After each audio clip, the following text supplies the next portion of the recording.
Good evening. This is the Planning and Zoning Commission of the Municipality of Anchorage. Clerk, would you please call the roll? Ms. Dean?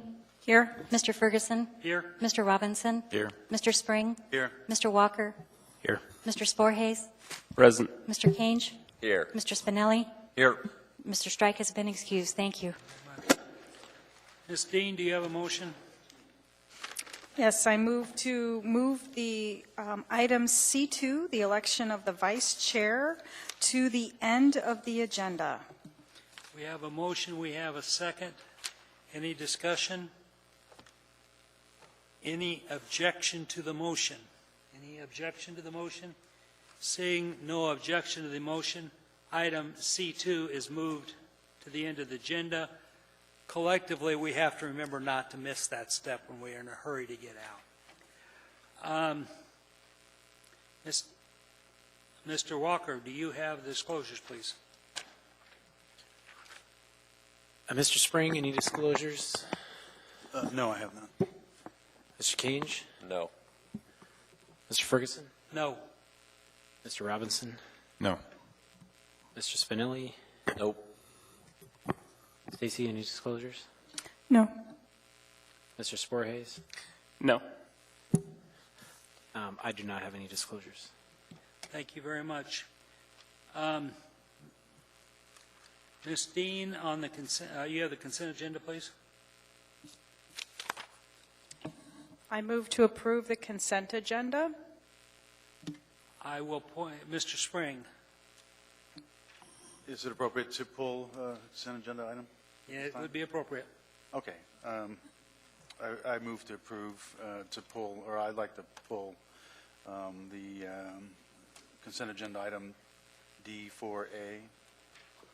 Very good. Since that's the only item on it, I don't think that consent agenda needs any further action.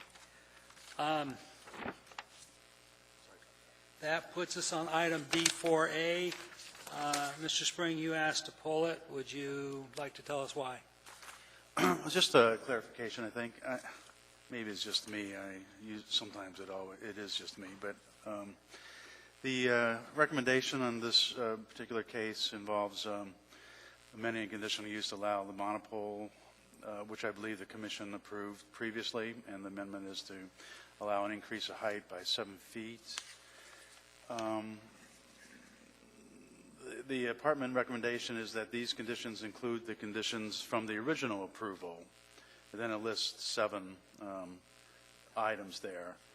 So am I correct to think that if we approve this amendment, that we will be approving the department recommendation, that these conditions include the conditions from the original approval?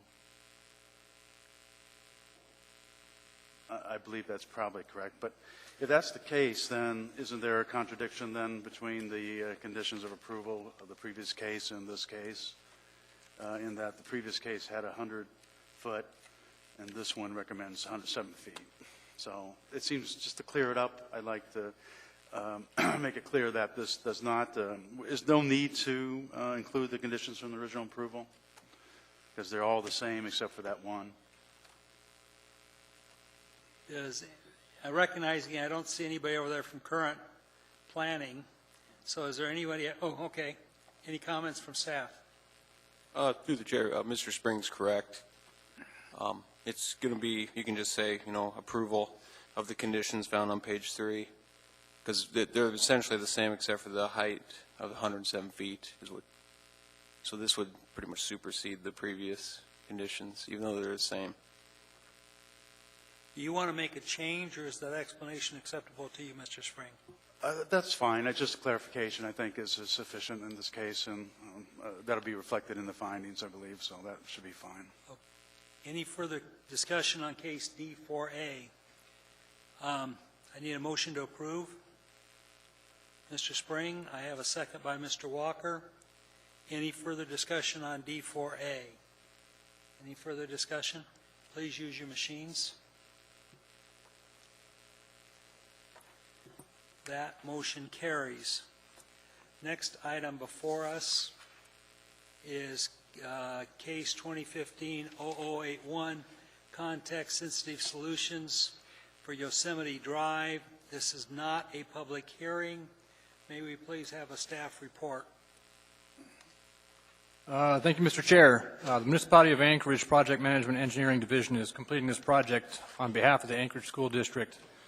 The purpose of the project is to upgrade Yosemite Drive in a manner required by the Platting Board as a condition of approval for the plat of Eagle River High School. Yosemite Drive is currently a 24-foot wide strip paved road that does not meet its functional classification. The project will consist of reconstructing approximately 3,600 linear feet of Yosemite Drive to urban neighborhood collector standards, as well as storm drain, landscaping, lighting, utilities, and the channelization of Eagle River Loop Road. The project team has looked at 5 different options for the channelization of Eagle River Loop Road, with the preferred alternative being number 5. Staff has reviewed the project against the Eagle River Comp Plan, the Official Streets and Highways Plan, the Pedestrian Plan, and the Area-Wide Trails Plan, and has found that the project is consistent with all of these plans. So therefore, the staff would recommend approval of the draft design study report with a recommendation of option 5 for the channelization of Eagle River Loop Road, subject to one condition listed on page 6 of your staff report, and the design team is here to answer any questions. Thank you. Any questions for staff? Mr. Robinson? Oh, boy. Mr. Robinson, then Mr. Spring.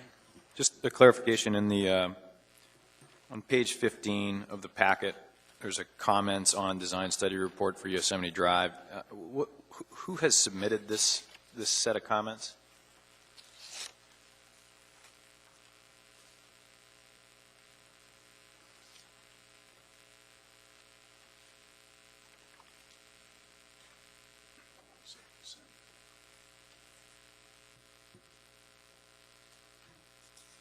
Through the chair, I think this is Jose Vicente's comments. I believe so. Who does he represent?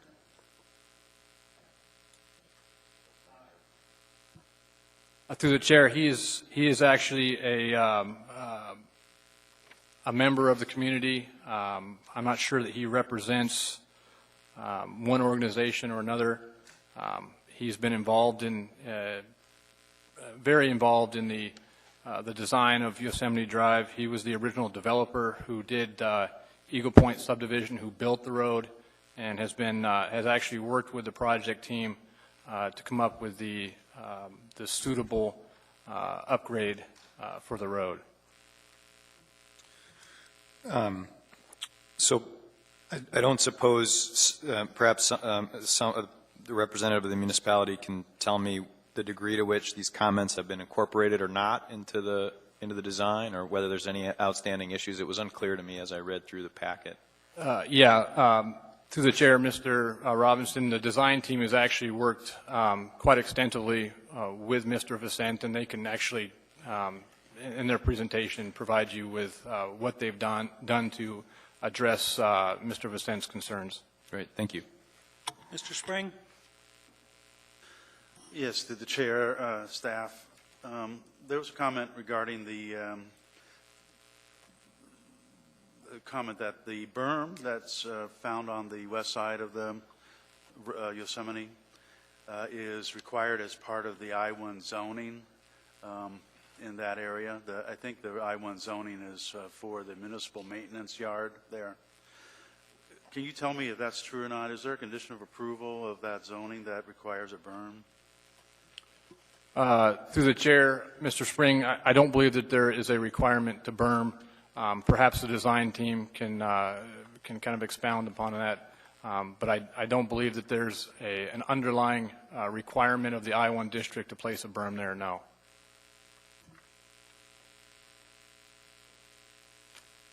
Any other questions for staff? I have a question on page 3, lighting. You referenced the Design Criteria Manual, Chapter 5. on the paragraph titled Lighting on page 3.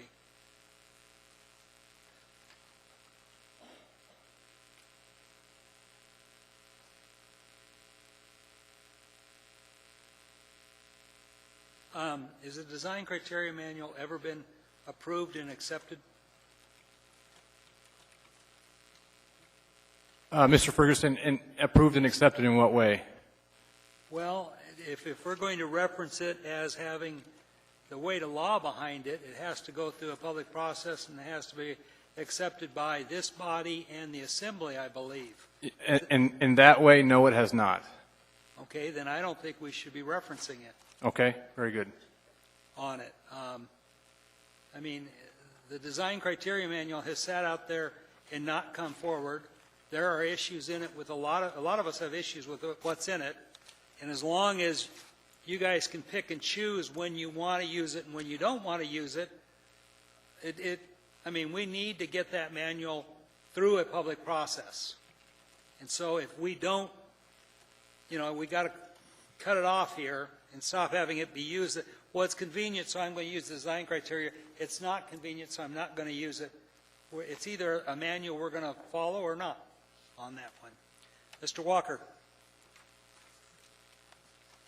In the department's recommendations, you reference option 5, and yet in the material that I was provided, I found references to alternative 1, and then I didn't specifically see 5 options that were selected from. Can you clarify that? Through the chair, Mr. Walker, I'm not exactly sure what you're referring to there in the design study report. It did clearly, in my opinion, call out 5 options. I mean, I'd be happy to take a look at what you've got, but from what I know, there was 5 options, and the preferred alternative was the 5th one. So I'm sorry, but I don't know exactly what you're referring to. Maybe I can catch up with you when we're done here. Thanks.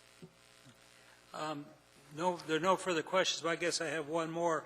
On the comments on the design study report on page 15, in the future, I think we need to clearly define who prepared those comments. I read them, and I did not realize they were not comments by staff. Through the chair to the board, that's a great point, and I agree. Unfortunately, I didn't notice it until tonight, so I do apologize, and that comment is duly noted. Okay. Mr. Spring? Yeah, I'm sorry, Mr. Chair, I had another question that I think staff could answer. There's a comment in the packet on page 17 regarding right-of-way.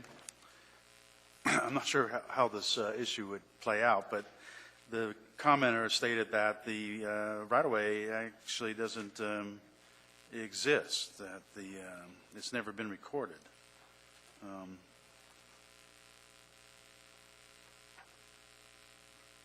And so I was wondering if you had any information regarding that.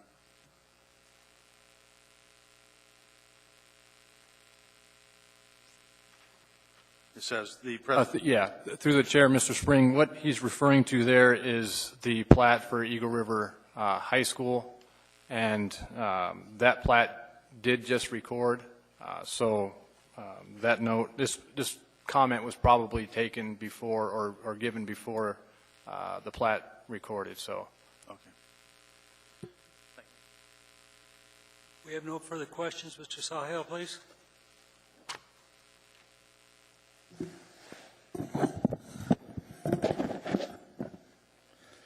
Thank you, Mr. Chairman, members of the commission. My name is Jim Sawhill. I'm with Lounsbury & Associates, and with me tonight is Dean Kars and Dan Kirsch with PTS, who are the project managers for the project on behalf of PM&E, and Joel Stout, the project manager at Lounsbury, that's responsible for the project and getting it through. The project essentially started with the approval of the Eagle River High School plat. One of the conditions of approval of the plat was for the school district to enter into a subdivision agreement to construct Yosemite Drive, with very explicit standards on what that road should be. It needs to be a 33-foot wide road. We need to have a detached trail on one side, 8-foot wide, a detached sidewalk on one side. So that kind of makes this DSR a little strange in that there's really not a lot of options we're studying here. We were given very specific instructions on what we were to accomplish. There are some things that we looked at to provide good design. The main element that we were looking at is the intersection with Eagle River Loop Road. And that's the 5 options we looked at were the intersection options for accomplishing that. The existing conditions out there, the existing road's a 24-foot wide strip paved road. And so we're improving it to urban collector standards. And another issue that kind of started some of the problems out there is with the construction of Eagle River High School, there were some pretty significant drainage issues that developed in the area in the adjoining subdivision. So there was a big push to figure out the area-wide drainage solutions. And the good news is those have been determined, and the area-wide drainage solutions are actually under construction right now. And those drainage solutions need to be completed before we complete this project, so we won't have any more additional impacts to the neighborhood. Traffic is an issue in the area. As you're probably aware, whenever we have a school, we have traffic issues. And the primary issue with traffic in this situation is the afternoon when the high school lets out at 2 o'clock. The currently Yosemite Drive becomes very backed up. There's a lot of student drivers, a lot of student drop-off, and a number of buses. And the backup from Eagle River Loop Road towards the high school, it gets to be pretty significant, up to 1,000 feet long. So that's one of the things we would like to improve on with this. But we also recognize it's not the municipality's policy to solve that 15-minute peak of the school. We look at the hour duration of the peak hour and provide appropriate solutions that are cost-effective for the municipality to solve those issues. The proposed improvements, again, we have a graphic of our proposed section. Again, it's a 33-foot wide road. We're required to have each of the trails offset by 6.5 feet. There is an existing trail on the east side. We're going to try to reuse as much of that trail as we can. There are some segments that we need to reconstruct to improve sight distance and to create room for street lighting. So we will be moving a portion of that, and then we will add a 5-foot sidewalk on the west side of the roadway. The intersection channelization at Eagle River Loop, we looked at several options. One of the options that the public asked us to look at was creating dual left lanes coming out of there to try to reduce the queues from the high school that occur. We modeled all 5 of those intersections, and the best level of service comes with option number 5, which has just one left turn lane. One of the reasons dual left turn lanes don't work coming out of there is it requires us to have split phasing on the signal overall, and then the traffic on Eagle River Loop Road itself really backs up. Eagle River Loop Road has a current ADT of about 15,000. That's the primary street. That's the big movement. We need to make sure that we maintain the level of service on those legs. And so the best level of service of the overall intersection comes with option number 5. So that's the one we're recommending to go with. In our design, we also added a right turn lane into the high school. That was requested by the high school and approved by the municipal traffic engineer. It does meet standards for a deceleration lane, and will provide some improvement for the queuing that occurs internally to the high school. We also took a look at the future development of the mental health trust lands and where their accesses might be, and took a look at how we would provide left turn lanes into the most northern access into those properties, both on the east and west side of Yosemite Drive, and we included those in our plans. We're not building them with our project, but we are setting them up for success in the future, and so we won't have to deconstruct any of the improvements we're putting in. The drainage for our project, again, most of the project drains to the north and will tie into the new system being installed by the municipality. There is an area in the Mental Health Trust lands towards the south end, a little low area, and we've been working with Mental Health Trust to obtain drainage easements. And then we've been looking to redirect the storm drain through the municipal maintenance yard that exists there, and it looks like that'll work out and provide maintainable systems and easements. Landscaping for the project, you had a landscaping plan in your packet that will be submitted to UDC for review and approval. In general, we have street trees planned for the east side in the area of the detached trail.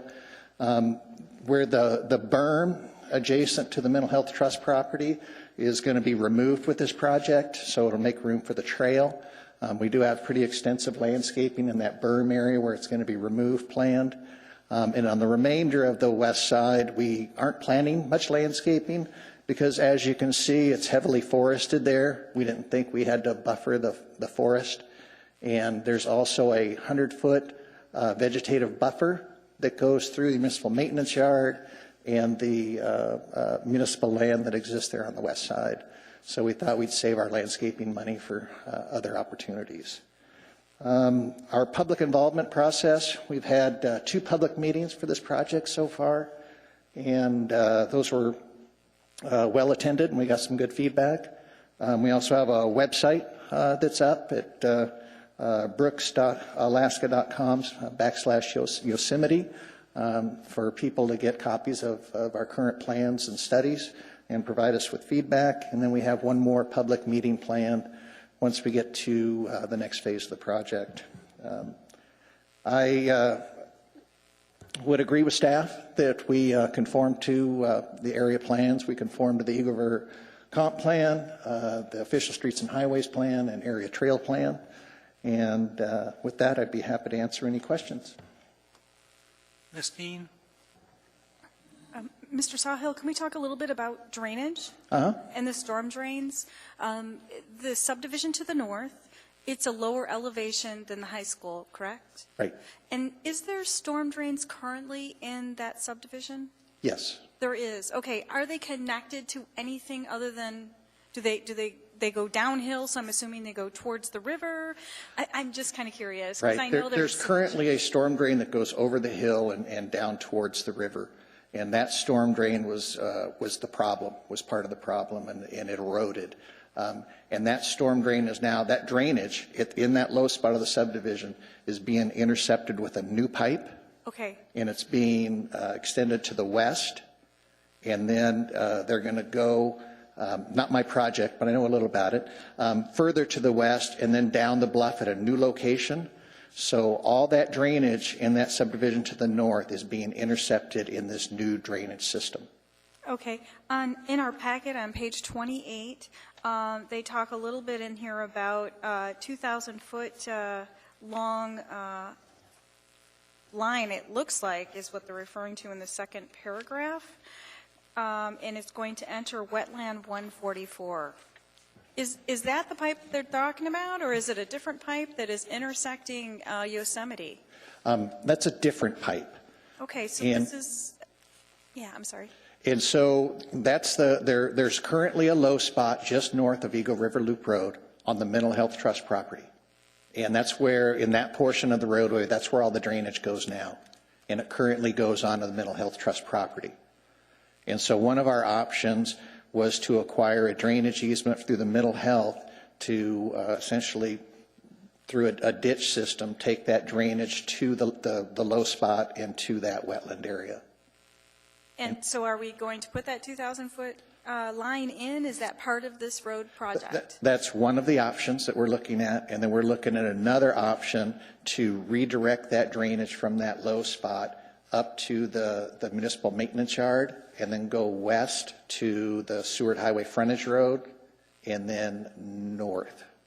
Okay. Now, there are some issues with Mental Health Trust land. The property, the soils are very poor quality. How is that going to tie in with supporting a drainage pipe? The Mental Health Trust land is interesting property. It was once a landfill. Yes. And the landfill has been capped, And the location of that drainage ditch would then be on the south side of the landfill, along the vegetated area that exists on the south. And so it would follow the natural topography. There's a drainage swale there now, and that's where the drainage goes now. Okay, thank you. Yeah. Mr. Spring, then Mr. Robinson. Yeah, thank you, Mr. Chair. We got quite a few comments in the packet from at least one individual, a couple, and the Eagle River Maintenance Right. too.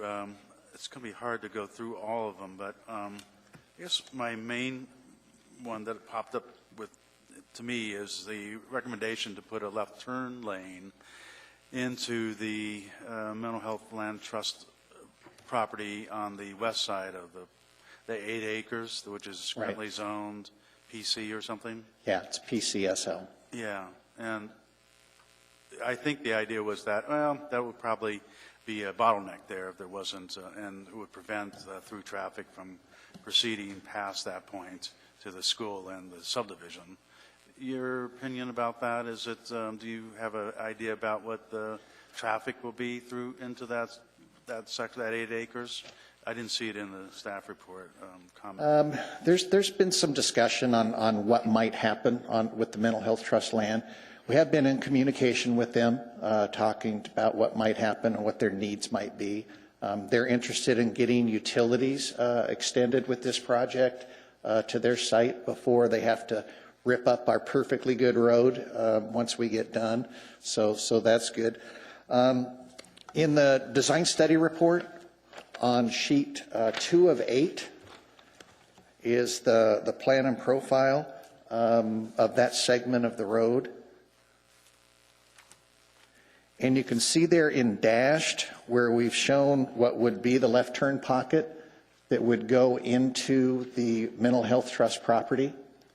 And so we tried to plan on where that might be and how long it might be. So then we can plan our median system so it wouldn't conflict with that. And instead of putting it in now, we thought it would be better to delete that. And then that gives us the opportunity to extend our left turn pocket a little further in the interim until that land gets developed. So it creates more storage for the left turn pocket approaching Eagle River Loop Road. But it would be easy to add that at a later date. And part of it too is at this point, Mental Health Trust has a variety of developments they're looking at in there. You know, the area, it would like to see it developed to single family. That's, you know, some feedback we've gotten from the community. If you look at the Eagle River comp plan, it shows as a special study area and potentially commercial. Me personally, I don't think this is a good location for commercial because it's very difficult to get in and out of. Eagle River Loop Road is a controlled access adjacent to them, so they're not going to get a driveway off of Eagle River Loop Road. So anyone wanting to get into the site would have to come all the way up, make a left turn at this location to use that property, and it's just not convenient access. I think it has potential for multifamily. It might be a good location for multifamily, and they looked at it as providing services for their some of their clientele at this location. But this wide range of options, they really haven't settled on anything yet. And so until they come through with something concrete, it's difficult to plan for.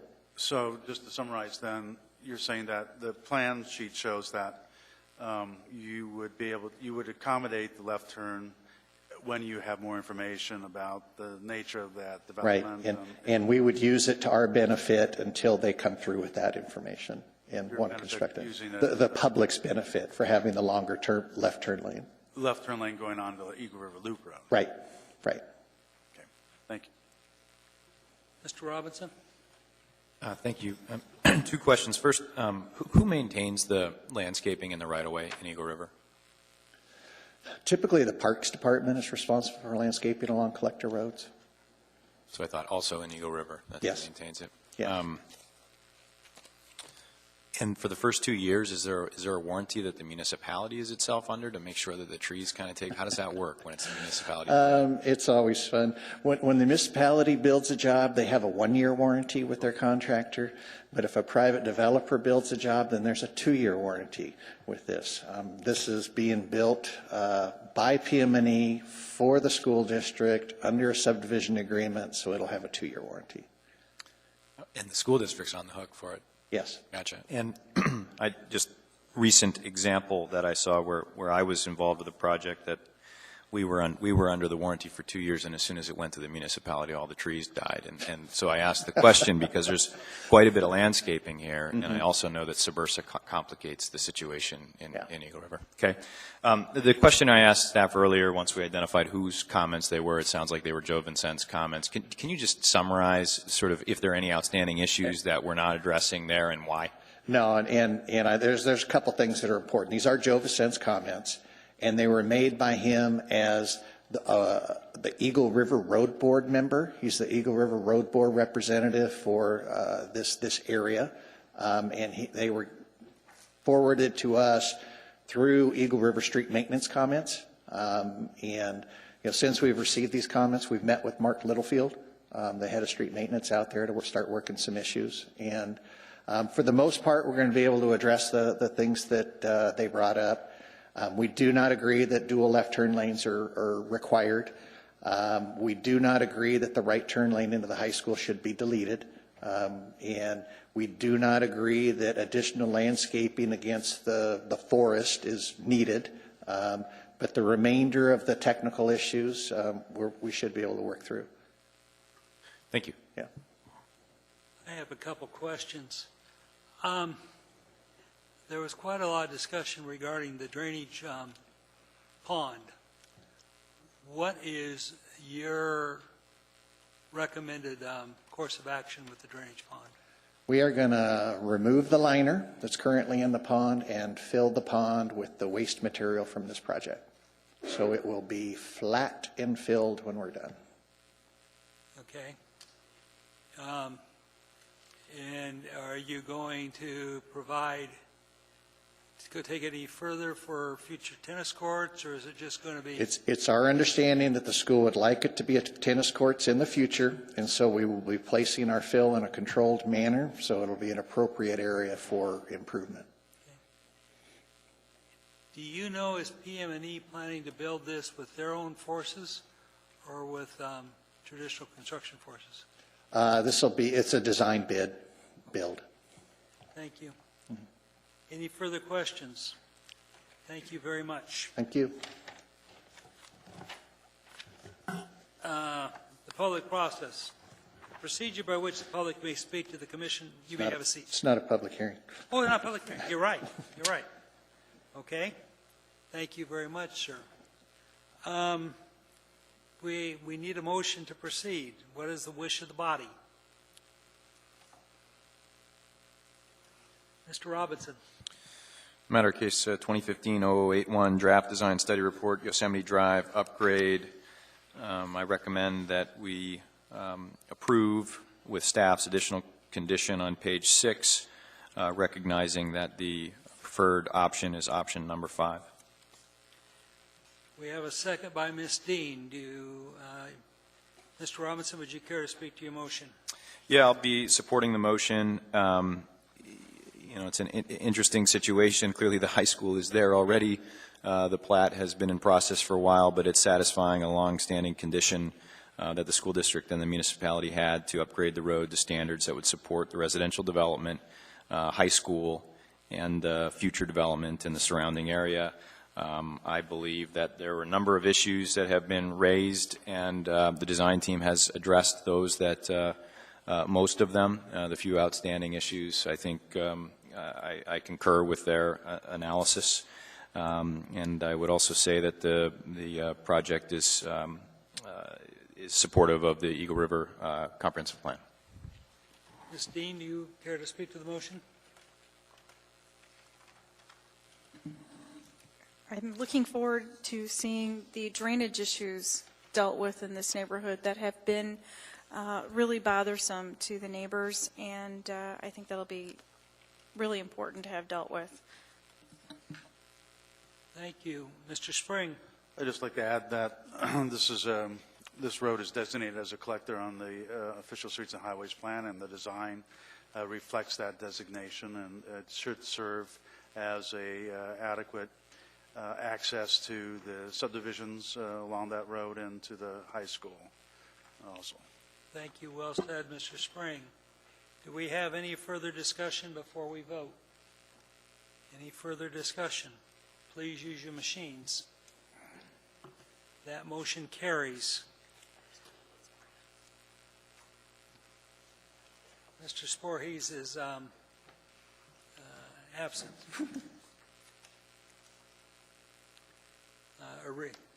Mr. Voorhees abstained.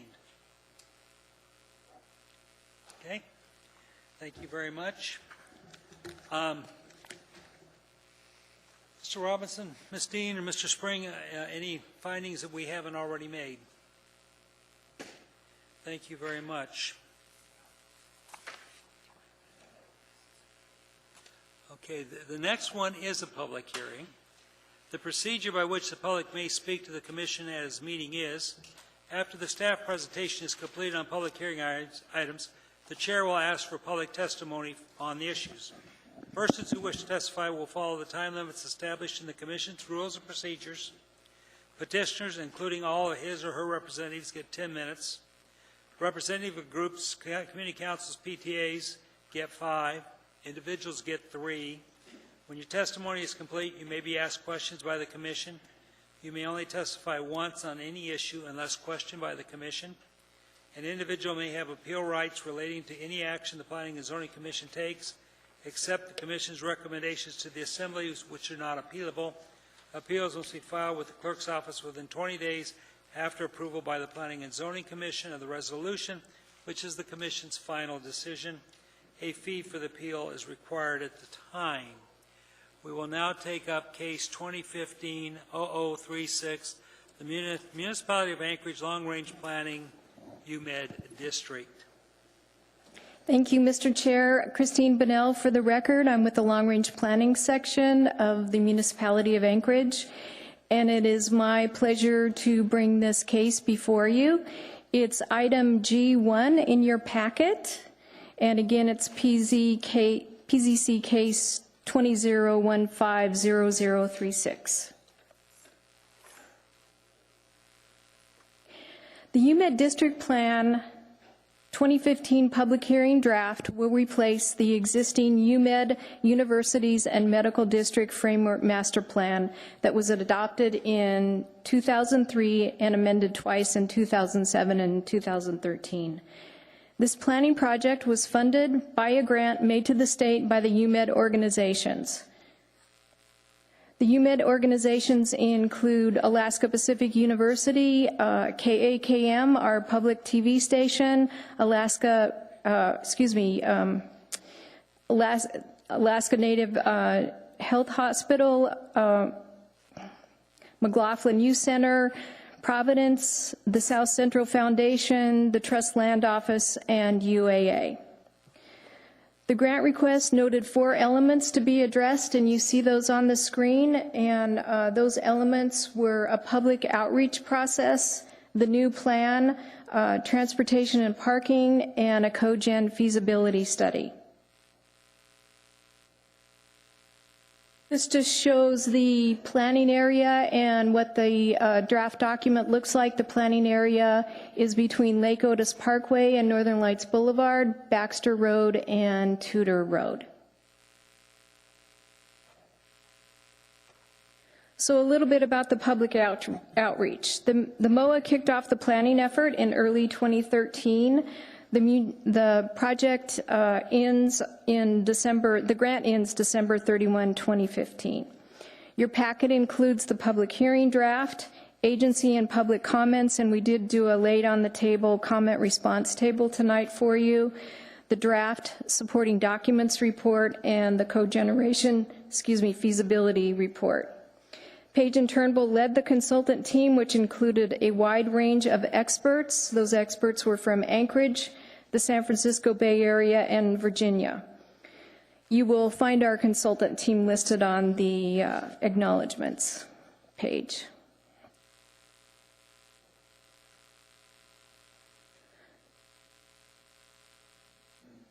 So a little bit about the public outreach process. We established a UMed steering team, and that included representatives from all of the UMed organizations, leadership representatives from all the UMed organizations and the surrounding community councils, MOA department managers and staff, and Alaska legislators.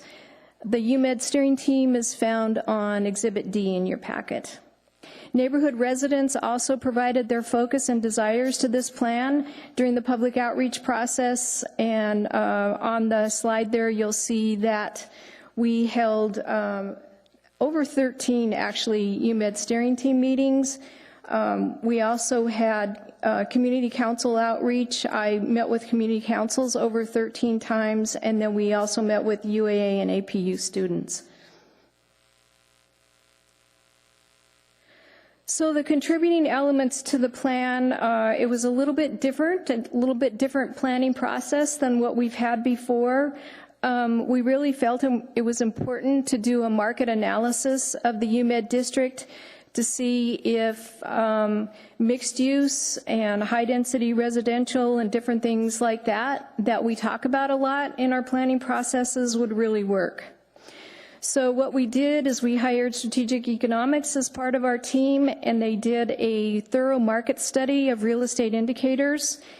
In the Anchorage area, they incorporated our recent Anchorage housing market and industrial land studies. This research included outreach to several realtors and developers by Strategic Economics who completed the market study and the recommendations, like I said. The market study supports the financial feasibility of new housing and targeted redevelopment, and the subsequent mixed-use development case study that you can find in the plan outlines how and where that development can happen in and around the UMed district. Just for your edification right now, the land use plan map is on page 67, and it reflects some recommendations from that research. Organizational master planning was also important. The Alaska Native Hospital, APU, and UAA each submitted their organizational master plans for information and consideration during this process. And additionally, our team met and had several in-depth discussions with McLaughlin, with Providence, with the Trust Land Office, and also with KAKM. These meetings help to clarify where future organizational development can be supported, and what could be included in that included some retention of natural areas, which are part of the Chester Creek watershed. Our discussions included trail connectivity and potential locations for the mixed-use development, including new housing and a UMed village. We talked a lot about what people consider the park area that's in the UMed district, and so during this planning process we were able to clarify the development potential for APU and UAA property, and hopefully tried to dispel a little bit the public perception that that is a park and it's going to remain undeveloped, which it won't. BLM also recently confirmed that the land patents have expired, and we included that correspondence in an exhibit that you have in your packet. The other thing that helped contribute to the plan was the Chester Creek watershed and Anchorage wetlands management plans. They played a large role in making recommendations for University and Goose Lake parks, and it helped us have discussions about impacts with off-leash dogs and what could be done about that.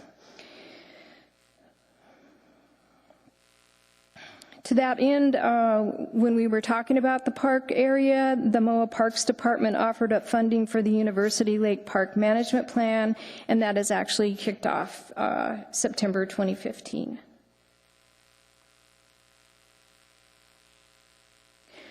So we were also tasked to complete transportation and parking studies, and they did receive an exhaustive look by Kittleson and Associates. They're from here in the Anchorage area, and that they made several recommendations for a multimodal transportation system, or to support the multimodal system that we have in the UMed. They've made recommendations on roadway, sidewalk, and parking projects, and those projects are included on mapped on page 51 in the plan. The map also includes the northern access route, and the plan addresses what elements should be included in the northern access route if it is built. With respect to parking, a memorandum of agreement was recently completed between the MOA and UAA regarding the calculation and methodology for parking in the UMed.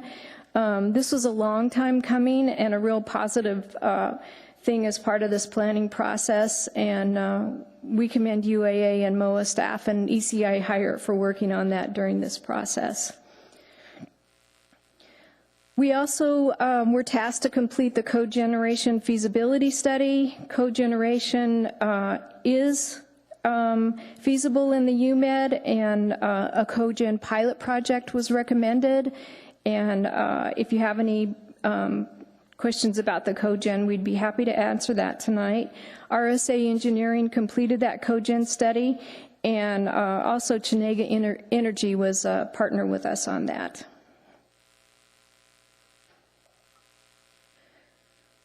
So there's 8 vision elements in the plan, and these start on page 30. They address supporting the organizational missions, quality of life, the built environment, transportation and mobility, community and partnerships, natural resources, economic sustainability, and growth and change. And there are several case studies in the back of your plan, and they support these, a few of these topic areas. And the case studies start on page 83. So we have 7 implementation priorities. Again, I mentioned the University Lake Master Plan. We've also prioritized the TDM feasibility study, a Trails and Pedestrian System Master Plan, a Transit feasibility study, a Cogen Energy Conservation Pilot Project, ongoing outreach and communication, and taking a look at the new Title 21 and the Organizational Master Plan section in Title 21.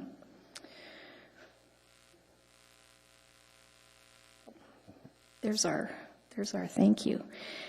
The ongoing collaboration, I just wanted to talk about that a little bit. That's item number 6. The UMed steering team was paramount to maintaining the positive and working relationship that we developed during this process. And they said that what they would like to do is keep that inertia going and keep meeting as a steering team on a quarterly or biannual basis, and that's why that item is in there. Overall, we feel that this planning process has done a lot to start important conversations, and it's been supported by good research. It's fostered relational development that we may not have had before, and also already initiated important projects. It gives our community a realistic vision for the future and ways to achieve that vision. And I'd like to add that there are a few of our steering team members here tonight, and we really appreciate them coming out tonight. Thank you. Thank you very much. Do we have any questions? Mr. Spring and then Mr. Robinson. I was hoping Mr. Robinson would push the button first. I have a few questions, yeah. I'll try to hit the highlights until I run out of steam. I think the most important part of the plan that I see here is the land use map on page 67. And it's hard for me to get a handle on this map because I don't see, there's a couple things. I don't have an existing zoning map to look at, so I can't tell right off what the changes might be as a result of this map. And I don't have an existing land use map either, which makes it even more difficult to determine whether it's appropriate, some of these land use designations. I see a couple of them, though, that in our work session, you pointed out a few of them. One is the change, land use map change, which would have an effect, I think, is what you call the Community Commercial Center, which is the strip mall there along Tudor, just north of Tudor. And my question regarding that one, is that supposed to be a town center? Is that another name for a town center, or what exactly is a community commercial center? The Community Commercial Center, and Carol might be able to help me with that too, is kind of a step down from a town center. This area wasn't identified. It's identified as a major employment center in Anchorage 2020. But as far as this little piece of property there, no, that was not identified as a town center. Okay, I'm glad, because I don't think it's appropriate for a town center. But some of the description sounded like when he said it serves 30 to 50,000 people in the area. Okay, that's fine. The area north of there is the Brown high-intensity mixed use. Yes. Which I think you said in the work session is more or less equated to R4A, which is a mixed-use, highest density multifamily with retail, I think, included in it. I'm not really against that particular designation there, although generally, because I think the comp plan calls for higher density near employment centers, so that must be one of the opportunities for that. But my concern is I don't really know enough about that area to know whether or not there's going to be some major conflicts between the existing land uses and potential new development there. And it's an issue, I know, with the Commission and dealing with the Title 21 revisions. I know there's a lot of discussion about Title 21 and how you protect the adjacent land uses and the shadows and that kind of thing, and I understand there's some changes to that might be coming soon.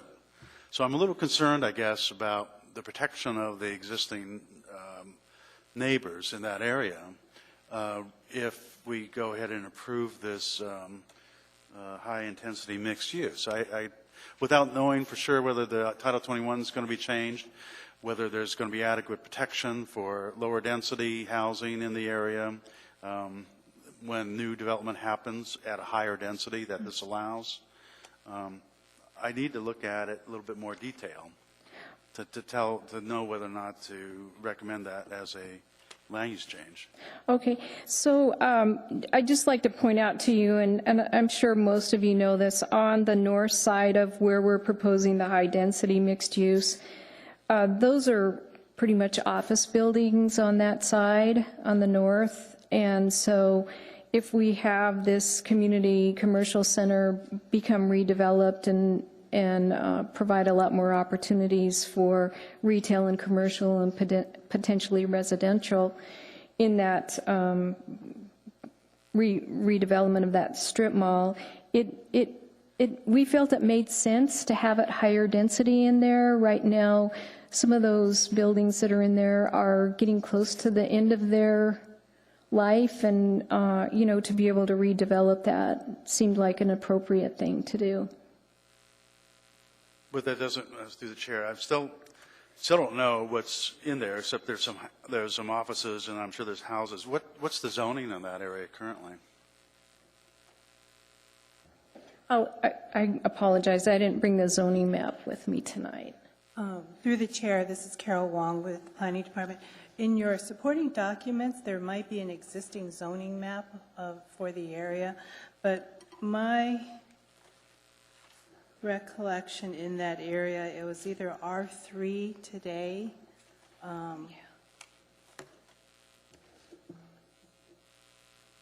So I don't have that document in front of us. Through the chair, that's probably, seems like that's probably correct.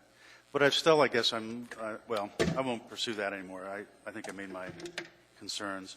The third land use thing change, I believe, and tell me if I'm wrong, but I don't think you mentioned this before, some of the areas surrounding the community commercial center and the new high-density mixed use is now designated as major institutional. And I believe that's a zone, I believe that's a land use change too, at least in part. Of course, that would permit PLI development in that area. But again, I don't have a zoning map, I don't have a land use map, I don't know if this is a land use change over the existing or what. I'm sorry, I didn't get which area you're talking about. It's the area to the east and north of that new high-intensity mixed-use and community commercial center designation. It wraps around it on the east and the north. It goes along Burgass Street, and then I believe it goes along 40th Avenue. I think there's some other zoning there than PLI, and I don't think it's all PLI, so I think it's probably a land use change.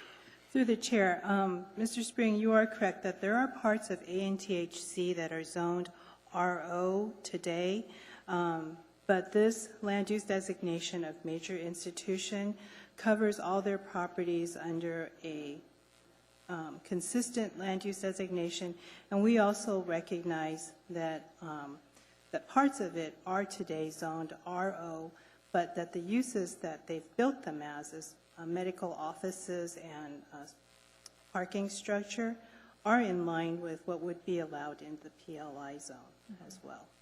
Okay. Well, again, through the chair, I don't have a land use map, so I don't know what's there. So I don't know the conflicts that might occur as a result of the land use change there. But and then I see the other changes on the corner of Lake Otis and Tudor. There's a small sliver of neighborhood commercial there, and the designation for that would be our B1A. And is that also a change in the land use designation? Because I believe that's probably B3 currently, isn't it? No, commercial. Through the chair, that area is designated as commercial corridor, and it is intended to be implemented through the B3, which is probably what is found on the ground there. Oh, did I miss that then? Okay. I must be colorblind then. That's a commercial corridor. And what's the, oh, so that's the colors are a little bit misleading here. What's the area north of Tudor then, adjacent to that? Is that that low to medium density? Yes, there's medium intensity, and that starts, well, you can see where Folker Road is, just, so. The color doesn't match up with the E at all, but. That's a printing problem that we have. Okay. Yes, I have other questions. I have lots of other questions. I probably should have written them down, but I'll defer to Mr. Robinson. Okay, let's go through and we'll come back to you, okay? Mr. Robinson. Thank you. While we're at the plan map, the area that Mr. Spring was just talking about, that I also was unclear what it was, but it sounds like it's medium intensity, the orangish area, just to the east of commercial corridor. So the intent is that that stretches all the way out to Tudor Road? A portion of it does, yes, through the chair. And that is something that, amidst all the sort of commercial and institutional along that stretch of road, it makes sense to bring residential out to Tudor in that particular area. We looked at, through the chair, we looked at that stretch, and there were existing multifamily that is currently there, and that housing was still in fairly good condition, and so we felt that it was that it should be kept and not made a non-conforming use. Okay. Another question, if I may. I think perhaps the thing I'm trying to wrap my head around most in the plan is, we've talked about a northern access route going through. Clearly, that's a big game changer in the district and opens up all kinds of land for development. and yet it's just sort of embedded in this major institutional land use category. I don't have a sense on how that area would develop, what it would look like, whether anything goes, like any housing. Is it housing related to universities? Is it supportive of universities? Does it have to be? I mean, it's, to me, I read all kinds of comments that, you know, this is about supporting the economic viability of the major institutions and that the market will determine a lot that happens there. But I see, you know, it's unknown where the UMed Village is even proposed to be. Are we anticipating something at Bragaw and the northern extension of Elmore that would be more regional serving or non-university serving? I mean, all of these are kind of land use issues that I think the plan is just silent on. Through the chair, the UMed Village, we had actually showed a bubble where it could go on this map, and that was about halfway through the planning process, and the property owners were not comfortable with having us show a specific location or a bubble for the UMed Village, and so we went ahead and took that off, and we are leaving it up to the market as to who would be building the UMed Village and who wouldn't, or there might be a village across from each other or something like that where APU might do a portion or UAA might do a portion. We just don't know. So the plan just leaves it up to each institution to do whatever they want to do with their land. It doesn't sort of say, hey, it makes more sense to have a more residential area cross institutions to kind of build that up, or to share more commercial. It's just going to be kind of scattershot development as we go. Through the chair, Mr. Robinson, we were working with at least two of the campuses that had master plans in front of us, and those master plans indicate where their immediate areas of development were, as well as some of their future areas that they had reserved for future development. Most of all the areas shown within those master plans are related to furthering some of their institutional and educational purposes. But as part of that, they have also voiced to us that they want to expand their student housing on campus as well. And as for APU, they will be looking at expanding housing for their faculty, which some of the faculty live on campus today. So as that institution grows, their intention is to provide faculty housing. Thank you. I think the context of what's in those institutional master plans would have been helpful for me to understand when I read this, but it wasn't something that I did before taking this up. Two more comments. One is, I heard about the cogen facility feasibility, and one of the major, not the only, but an obstacle is currently ML&P. So by adopting this plan, is this directive that the municipality is making to its own utility to sort of play nice in the sandbox and change their what appears to be a policy rather than anything that's a directive from the regulatory commission? We're asking it to play nice in the sandbox, yes. I mean, the municipality is endorsing this cogen facility, but its own utility is being an obstacle to it. So it seems like that's the statement that we're making by adopting the plan. Yes. Okay. And then, final comment I guess I would make is, the plan goes to great lengths to distinguish privately owned and maintained trails, and I'm not even sure you can say both privately owned and maintained, but versus the more standard and institutionalized municipalities trails, the main Greenbelt trails, Chester Creek, the connector all the way to the University Lake, and then over to across Tudor Road into Campbell. While I understand the desire by the property owners to say these are our trails, and if we choose to move them to facilitate future development, we will do so, but it strikes me as odd that there's no sort of statement of vision or desire on their parts to try to maintain some level of private trails. I mean, when I think about APU, most of the time when I read about APU, I'm reading about their ski program in the newspaper. And so, do they just really don't want to get bottlenecked in at all to say, these are our trails, they're not the public's trails, but at the same time, there's no room to say our desire as we develop is to maintain some network of trails so that we can have that on our campus? Well, we tried to mention the fact that they would maintain connectivity with the trail system, and that as they do build, like you mentioned, that the trails might move and different things like that.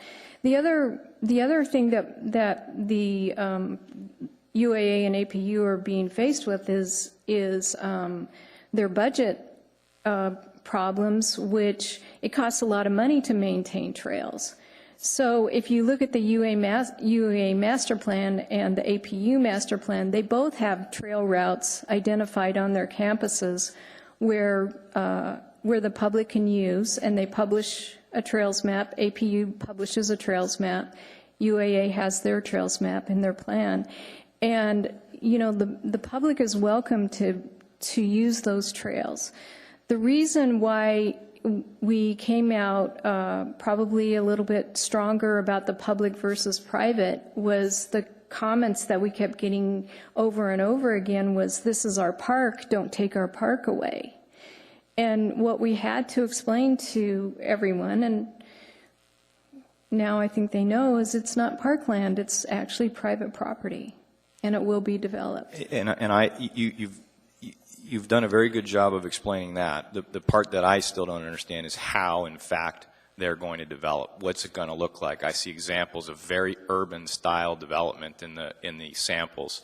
Somehow I'm not buying that that's really going to be what happens in all parts of this campus, and yet I can't understand what the true, what it sort of looks like. Is it going to be sort of a wooded campus feel? Is it going to be suburban like everything else in Anchorage? Is it, and that's what I'm lacking in trying to understand what the vision of the plan is.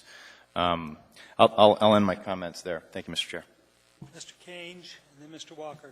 Thank you to the chair. Again, I just want to touch on this UMed Village subject because, again, as Commissioner Robinson pointed out, we see a lot of photos about kind of this multi-use, high-rise, and you've got it in a B1A zoning, which only allows you to cover, 50% and go up to 25 feet. So I don't know if that meets quite the purpose of what you guys have and what's illustrated in here. I know it's not pointed out where this UMed Village is going to be, but I think if you're going to have it in a B1A area, you're conflicting with some of the visuals that are presented in this plan. Thank you. Through the chair, the UMed Village was never intended to go along Tudor Road. Is that the area that you were referring to?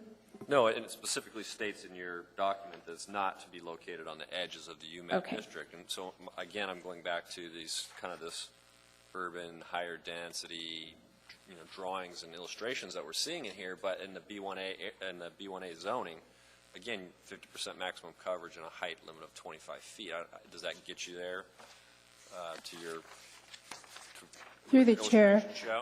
Mr. Cage, the UMed Village is envisioned to serve first primarily the university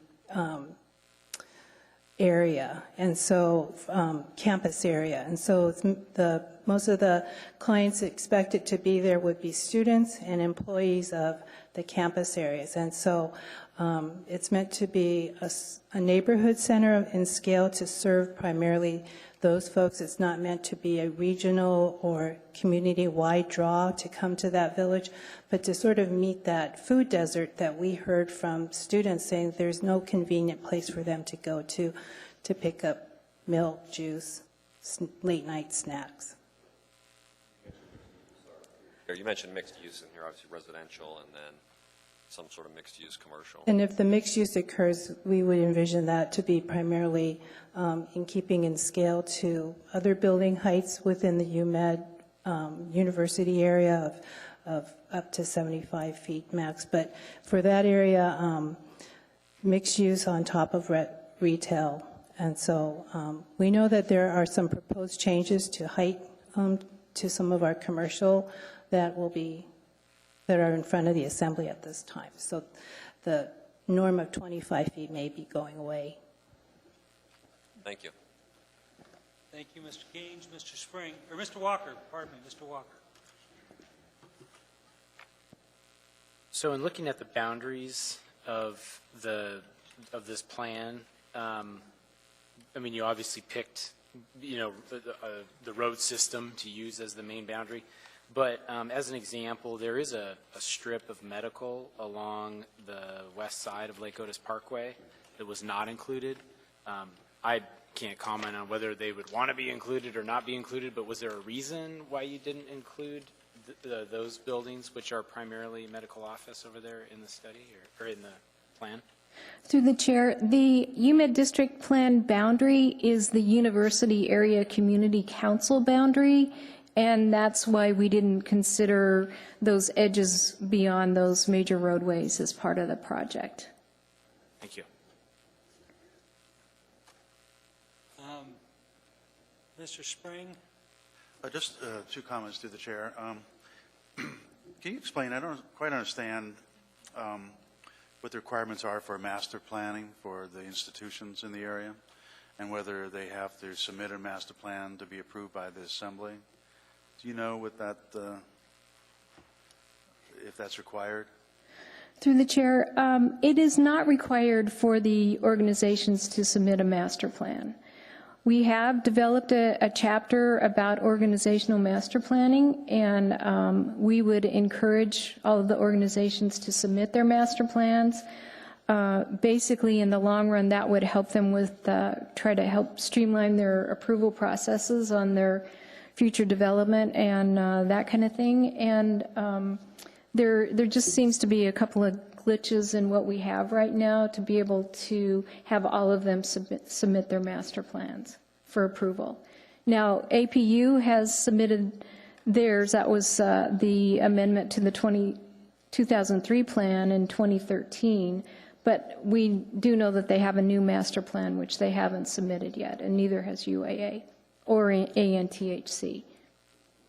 Then I guess the follow-up question is, you have a long list of design guidelines, but do they apply to anything in the UMed district? I mean, if they're not required to submit a master plan, I'm assuming they aren't required to submit a site plan. So how do you apply those design standards?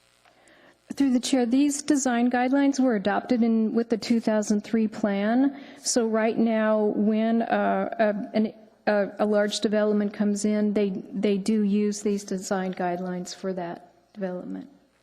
But not the institutions then? Yes, they do. Oh, so they do for like the engineering building that was constructed, UAA? Yes. And they do that, why? I don't understand the mechanism why they do that. Because they're the adopted design guidelines for the UMed district. Oh, okay, so they'll do that. I want to follow up on Commissioner Robinson's, okay, well, I only got one more question, so I'll go right to the street design standards on page 46. It's kind of a little sidebar there, but they follow up on page 80 and say that, reference that.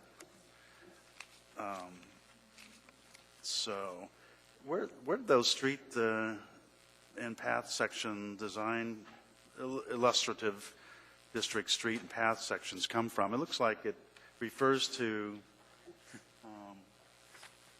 integrated campuses and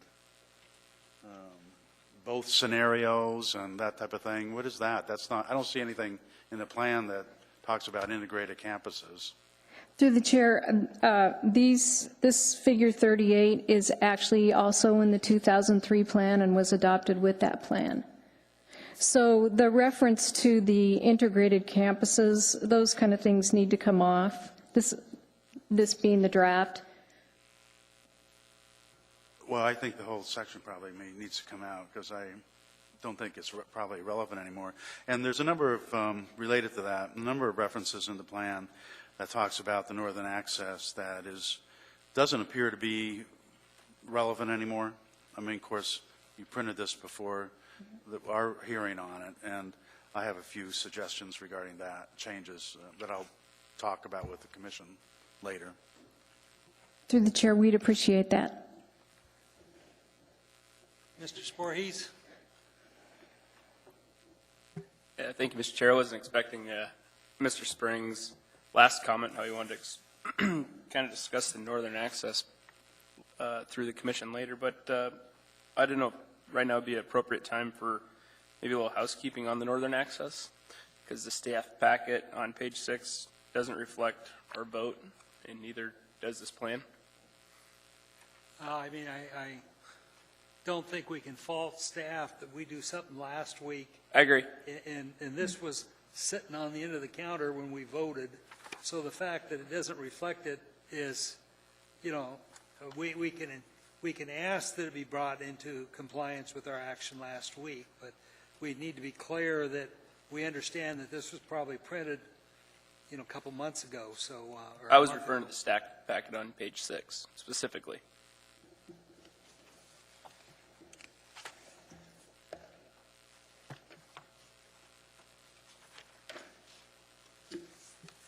What part on page 6? Under the northern access, Okay. maybe something says this plan was adopted by our commission 7-0 at the last meeting and has been authorized for DOT to proceed with final design and bid of the project. Would be something I would add to it. Okay. I mean, that could be a comment we could add, definitely. All right. Before I give anybody else a chance to talk, I'd like to make a couple comments on this and, you know, kick the ball down the hill a little bit on it. Number one, don't run off, Carol, because you'll probably get wrapped into this pretty quickly. But I object to the size of this document. I mean, it's not a standard 8.5 by 11 format. And I think we probably spent more money publishing it out of a standard format for what reason? I mean, I think we need to be very frugal with our money. And I don't know what this gained. It doesn't fit on my bookcase. It doesn't fit on anybody's bookcase. And I mean, we need to, where we can, not minimize our expenditures. On page 3, where it's talking about plan priorities, and the UMed district is the second largest employer in the bowl, a very, very critical part of our economy. And what is our first priorities? Dogs? I mean, we send a bad message even having the University Lake Park Master Plan in here. I think we should take that out, have it be part of our other master plan, but I don't think we lead off with off-leash dog parks. I think it detracts from the rest of the document, and to me, it's beyond the scope of the Planning and Zoning Commission. I don't think on-leash or off-leash dog parks fall within our purview. And I mean, if the group wanted to do this, they've got the phone numbers of the assembly members. They're politically sophisticated enough. If they wanted to make this happen, they can make the phone calls and get that to happen. The transportation demand management feasibility study, I'm 100% behind. That is something we got to do, and it's something we should be doing. But we're going to spend our time on dogs first. The question on the cogen energy conservation deal, is a cogen plant legal in the UMed district? Mr. Chair, the cogen pilot project would not build a cogen plant in the UMed. That's already been studied, and that was a few years ago, and that's why we revisited it with this plan. What they were proposing was to build this huge power plant in the UMed district, to build utilidors all over the place. It was a multi-million dollar project. We saw last week how active the community can get. I can just understand those same people out here when we want to put a cogen plant in their neighborhood to feed somebody else. I mean, I just, if they're not going to have a cogen plant in their neighborhood, I don't think I'm in favor of putting it someplace else. And I don't know whether cogen energy is something planning and zoning needs to take up. I mean, I'm 100% on transportation demand, on district-wide trails and pedestrians. Transportation feasibility are parts that you guys can have, but cogen and the dog park, I'm not in favor of. Couple more points. And you sort of answered this, and maybe you did maybe you've answered my question, but the UMed district design guidelines mirror Title 21 very, very close, but they don't mirror it exactly. I would recommend we take them out of here and go with Title 21, because right now, if I was a builder, I would not know whether I have to meet UMed district design guidelines or Title 21 or both or neither. It's like if I've got one clock, I know what time it is. If I have two clocks, I don't know what time it is. This will cost us a lot of grief. We've got to be clear that either these documents trump Title 21, which I think are inappropriate, or that we follow Title 21. I mean, entrance and orientation, mix and arrangement of uses, building mass, building orientation are all more than adequately covered under Title 21. So we don't need them in here. It just really adds confusion to the process, and we don't need that. And I guess if there's something in here that Title 21 doesn't cover, we might want to consider putting that in there. But the rest of this foo-foo we don't need it in here, and it can come out.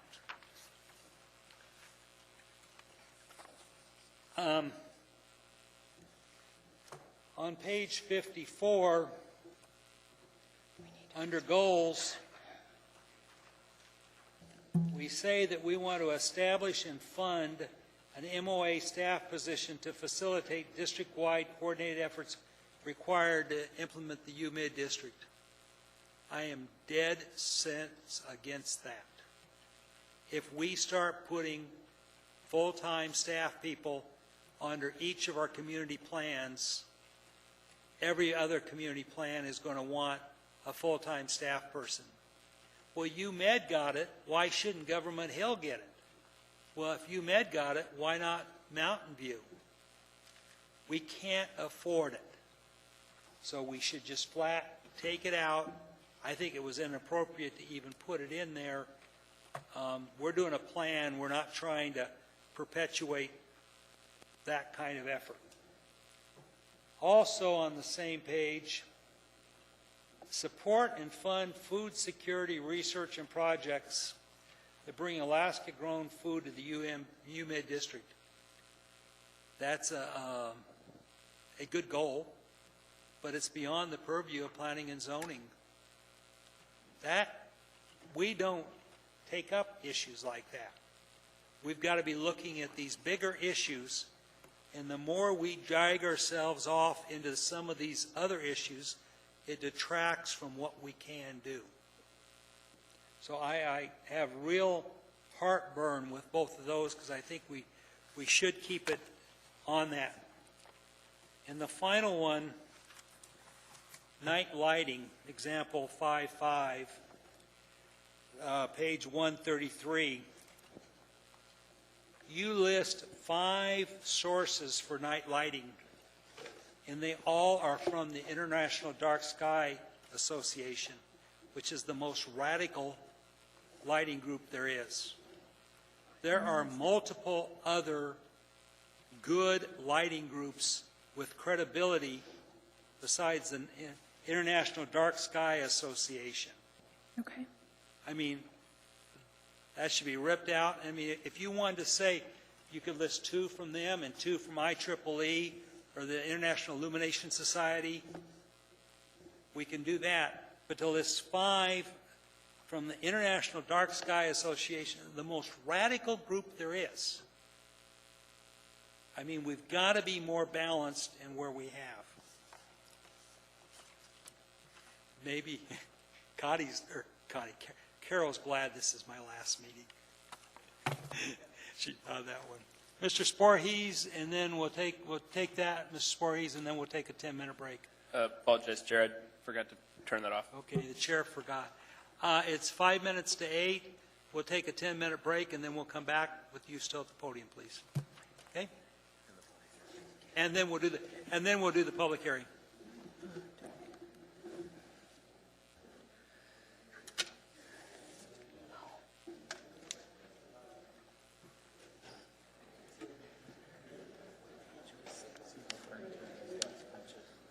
Back in resources.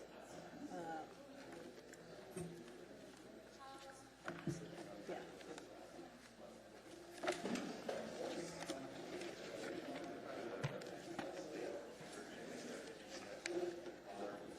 Elements that we did in the plan. With regards to the design guidelines that are in the plan, that was after consultation with current planning staff. They read through the new Title 21, and although there is a section on institutional master plans and has specific design features for those master plans, unless that master plan comes in and is approved for use by the municipality, there is nothing guiding us in terms of how to judge a project that comes in the institutional area. So current planning asks that the design guidelines from the 2003 plan be carried forward to serve as a guide until a master plan is brought in for approval. It also, those design guidelines affect large-scale commercial development as well. So if a large retail store or a large commercial office building came in on the areas along the edges where the zoning permits that type of use, then these design guidelines would be addressed during the site plan review of those larger projects. In terms of the funding for a staff position to help implement this plan, that was something that we heard from the community. As you all know, that our communities are just, they can point out issues, but they have no way of advocating effectively for what they would like to see improved in their community. And so this came out as a desire to see a staff person help them through a planning process or through an advocacy process, or even in forwarding a CIP project in the annual process of nominating projects. So that's how that implementation item came about. As for the food security project, I'm going to let Christine speak to that. Thank you, Mr. Chair. What is happening at both UAA and APU is research on food security for the Anchorage area as well as across the state of Alaska. And so we had both the community in talking about what a food desert the UMed district is, as well as these two research groups from UAA and APU expressed that it was important to be able to have some kind of an implementation item like this, which would give us the ability to take a look at the possibility where they could actually have community gardens within the UMed district. That's part of it, as well as working with their farms and that kind of thing. So that's where that item came from, and we just wanted to clarify that for you.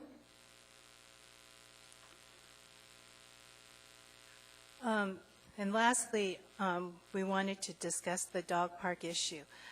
Of the many issues that we heard about during this planning process, the off-leash dog issue at University Park came up consistently over and over again, not only through our steering committee meetings, but also through the public meetings that we held out in the community. And so if the Planning Commission would like to reorder that list of priorities, that is definitely your prerogative, but the listing as it is in the plan today is what we heard loudly through our planning process. Thank you for your comments. On Title 21 versus the building standards in here, I hear your point, but I need to have clarity as to whether I follow one or the other or both. And right now, we don't have clarity when one applies and one doesn't. And we run into this frequently, not uniquely here, but this has more. And I hear your point there, but we do need to have clarity. I don't think we should be advocating for the community. I don't think that's what planning and zoning staff should be doing, period.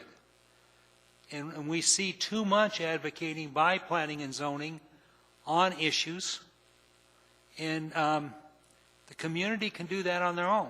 Planning and zoning staff should be neutral and should not be out there advocating within the community on that. And I don't see anything in the plan that would prohibit gardens, and I don't see any reason why we should be out there in that area. We should be focused into the Title 21 land use code and ordinance of this community. And when we get out there in left field, we spend resources, and we can't get what we need in a timely manner.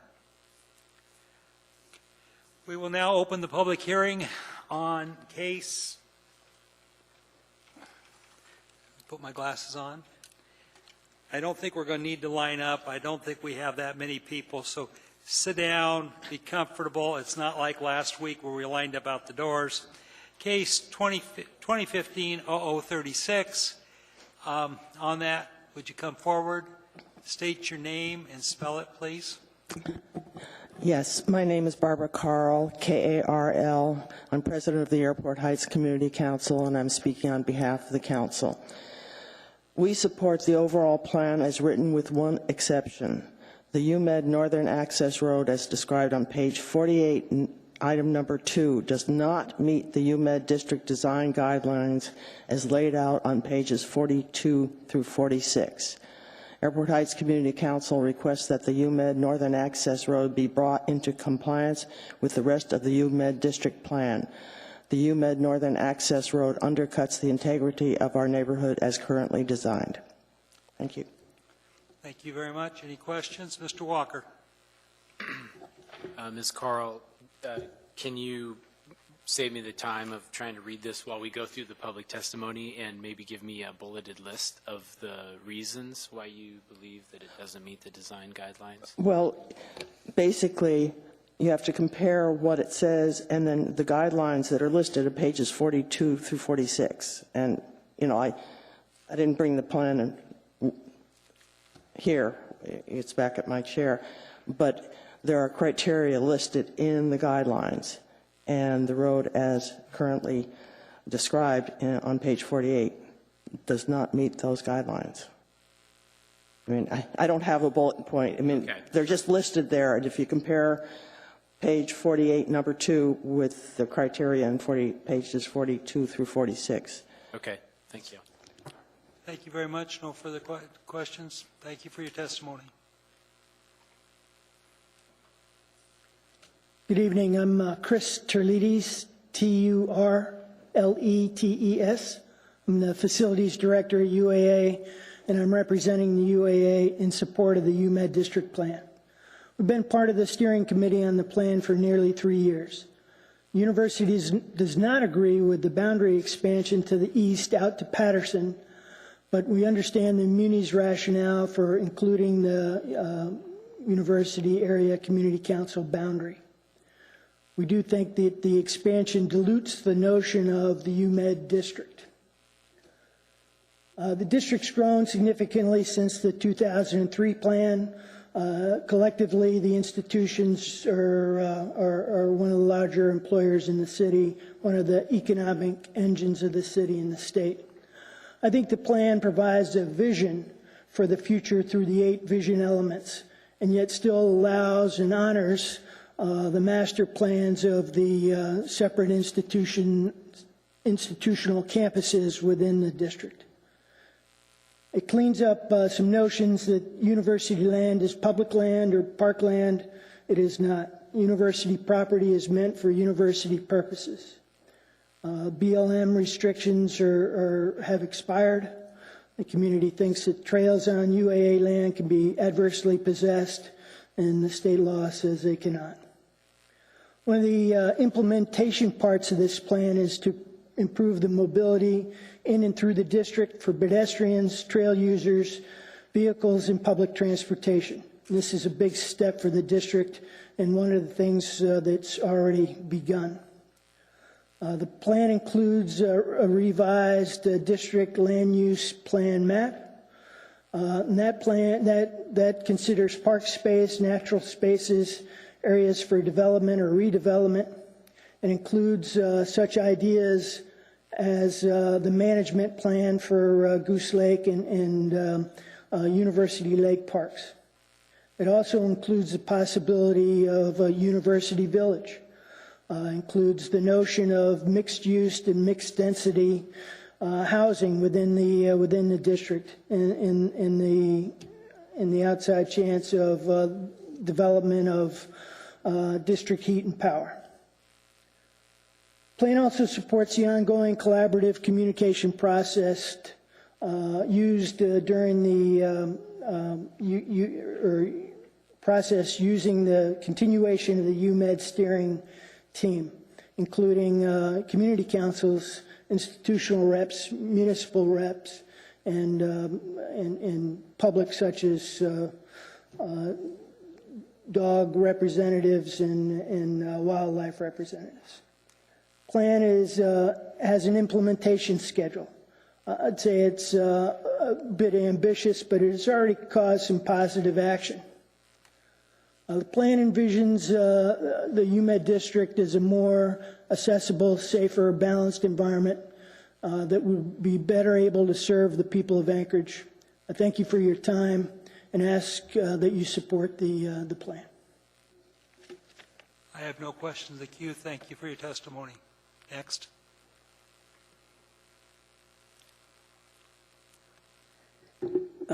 Thank you. The name is Trigg, first name Trigg, last name is Davis, Davis. I'm here on behalf of Alaska Pacific University, and what I really want to talk to you about is our master plan and then potentially answer questions for you. And Amy, if you do this for me, I brought with me a copy of the new master plan, which was referred to earlier but has not yet been submitted to anyone. I mean, we do have a master plan, but we're not operating under that master plan. And I think this will end up coming to you and then hopefully going to the assembly, so I thought we might as well get it out in the public where you could see it tonight and maybe answer some of your questions and give you an idea what I think it does that the other one didn't do. The one potential negative change to some people, if they don't understand it, there's an area there that you can see under one of those bubbles, kind of on the left-hand side of the lake, that is currently called a soccer field. Nobody plays soccer there. It's been fenced off. We don't use it for anything anymore. So under the new master plan, that is included in the endowment lands. But also under this new master plan, along the eastern border, we have pulled in the development land substantially from the bike trail and from the neighborhood. So we're really creating a buffer zone there that's wide enough for trails, it's wide enough for ski trails. I mean, that's something we're trying to do for the neighborhood. And so they're getting real recreational use rather than a mythical soccer field that's been fenced off from the park. So that's one of the big changes. The The other things you can see there is roughly where we intend to develop property along the side of the lake where the new city road is supposed to go when it gets built. And then, of course, you can see where Elmore is proposed to be, that corner. And there's a bubble there that, if you can see it, wraps around an existing building, which is the public radio building. That is where we intend, we think, to have the village that everybody has been talking about and asking about tonight. And, you know, we think we're going to have things like a rustic coat in there, restaurants in there, potentially bakeries, and that's where it would go. So in the planning, when they took the area they had identified for the village off of there, it's because we wanted to move it over here. They had it somewhere else. The other thing you'll see up on the northwest corner, there's another one of those, I'm calling them bubbles. You know, there's no rectangular developments in here because we're trying to save a lot of trees and a lot of greenery. Anyway, that's wetlands. We're trying to save it. It might be used in your mitigation for the road that you talked about the other night. Thank you. I think my time was up. Yeah, your time's up, but we got a couple questions. Mr. Spring, then Mr. Walker. Yes. Oh, thank you for coming tonight. This is really helpful, this map here. Let me ask you just a general question, based on your knowledge of what might go in here, your marketing plan, perhaps. What do you see of the conflicts between that and the existing PLI zoning? I don't know of any conflicts between that and the existing PLI zone. Maybe there's something I don't know about the PLI zoning, but down along the lake, you know, I think we expect to have medical buildings, and we usually have some relationship with those buildings and have the university do things with the people that are in them. We pretty much have built it into all of our leases so far. The village, I guess if there was a conflict, that might be it. But the whole community, this plan, and certainly the universities, and I would also say the neighborhood, they're really, everybody's enthusiastic about that part of the plan. They're not enthusiastic about Elmore, the neighborhood. You saw them here the other night. But they do like the village. They do like the restaurants. This diagram at the last community council was very well received because it's saving Greenbelt for them. It's potentially preserving the wetlands, and it's developing that village. And the rest of it up there toward the, you know, south of the wetlands, but on the northwest end, there's really no plan on what would go there yet, but you were asking earlier, somebody was, about residential. I think we believe if we had residential, that's the area where it could go. That's near our residential housing now. It's near our student housing now. So, I mean, I think that gives you an overview of what we would develop.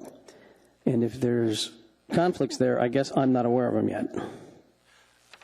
Just to follow up, it seems to me then this plan has lots of bubbles and probably you don't have real concrete plans about the actual. So you probably have to be flexible in your... It does have lots of bubbles. I mean, it is a concept plan. The bubble that I would say is on Elmore, where the village would go, that's a real bubble. I mean, there is work in process to design things and talk to users. That's really happening. Oh, okay. Well, can you clarify where that is? I think I misunderstood. Is it on University Lake Drive? Well, no. Well, it's not on the Lake Drive. It's on the main road into the university. Right now, to get into that media building, you come into the university and turn left. If you were to build Elmore, you'll see in your diagram of Elmore there's a little road going to the east off of Elmore. And that would take you into that University Village area if we can get it done. And I actually told you the other night, you know, that we were trying to be good neighbors to the neighborhood and to the institutions, and we were going to try and build that village whether Elmore went or not, which is true. I mean, that's where we visualize it going. Certainly Elmore makes a difference in the access. So it surrounds the public radio station, kind of. That's right. And actually, if we get it done, I think, you know, Pfeffer Development's here tonight that works with ULand. I mean, they're probably willing to assist them in ideas to improve that at the same time. There are good things for the community in here. Mr. Walker? Mr. Davis, so this, the UMed, the northern access extension, whatever we want to call this thing, that's shown on here is not consistent with the iteration of that we approved or that we recommended last week. Is That's correct. So how does that affect your plan? I mean, like, for example, there's a couple of, I don't know if I guess they're roundabouts on here. Right. I think that we intend to be adaptable. You know, it's a concept plan. It was drawn up by Dowell. I think it was drawn up when it knew what the road plan is. And of course, it showed a roundabout, so potentially we could have a road going to that roundabout. That's the red road on there. So it's drawn on there, but I mean, we don't have any current plan that requires that road. I think we got to adapt to what the city does, and I think we will. But we really are committed to trying to do that village. And the city is supposed to build the road down along the lake. There's tremendous demand from the native medical providers, multiple providers. I think you're going to see medical development down there. That's a big part of why we have this revised plan. We want to make that soccer field available for that, and we want to make more trees available, more buffer zone available to that neighborhood. We can't save all of our property, but we don't want to develop it all either. Our faculty, our staff, our students, they all use those green belts. They ski, they hike, they do all kinds of things. We teach in them. There's a lot of weeks when I'm out there 7 nights in a row. So this redesign is trying to preserve that. You know, I think it's like everything is a compromise. We have to develop our land to have the university survive, but we can also try and save what the community wants. It's not a public park. It's private. If people asked, we can do what we want, but that doesn't mean we want to pave it. We're trying to save it. Any more questions? Mr. Robinson? Thank you, and thanks for coming tonight. What's the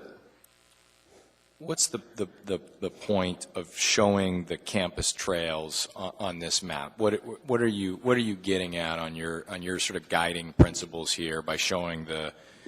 And I'm not talking about the municipality's Greenbelt Trail. Sure. I'm talking about your campus trails that you've labeled in white dash line. Okay. The honest answer is that Dowell did this concept plan for us and did it however they did it, and we didn't direct them on how to do it. But nonetheless, you're probably interested in what's our view of trails. We've got a whole committee of faculty and students, and they meet with me, and we want to save and preserve trails, and we want to make sure that you can get access all the way across that campus on those trails. That's part of why you see me talking about that buffer zone around the edge, and we want to be able to go all around those campus on those trails. We're going to have to move some. One of the things we've talked to ULand about a lot and to Pfeffer Development about, at least I've done it, is as we move forward and we get our market-driven plan, we've got to still preserve these trails. How can we do it? If we work together, when developers come in there, they got resources and equipment and access to things we don't normally have. And, you know, their response has been, you know, we can save those trails, and it's not a big part of a project.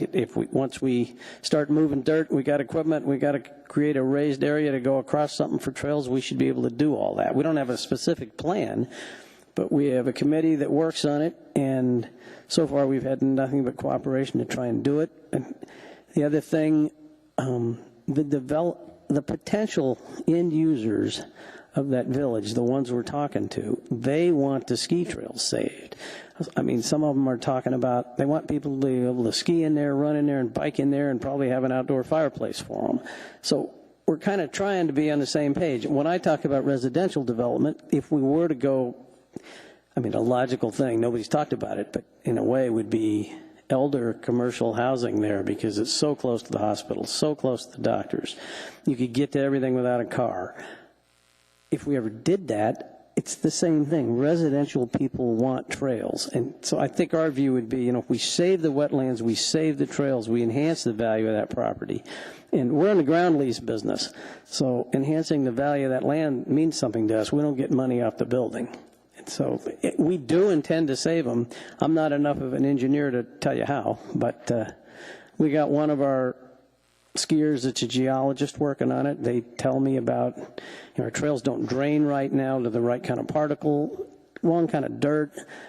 They say it can all be fixed in this process. And that's when I talk to Pfeffer Development. They say, yeah, that's not really a big project in the grand scale of things. I hope that's all true.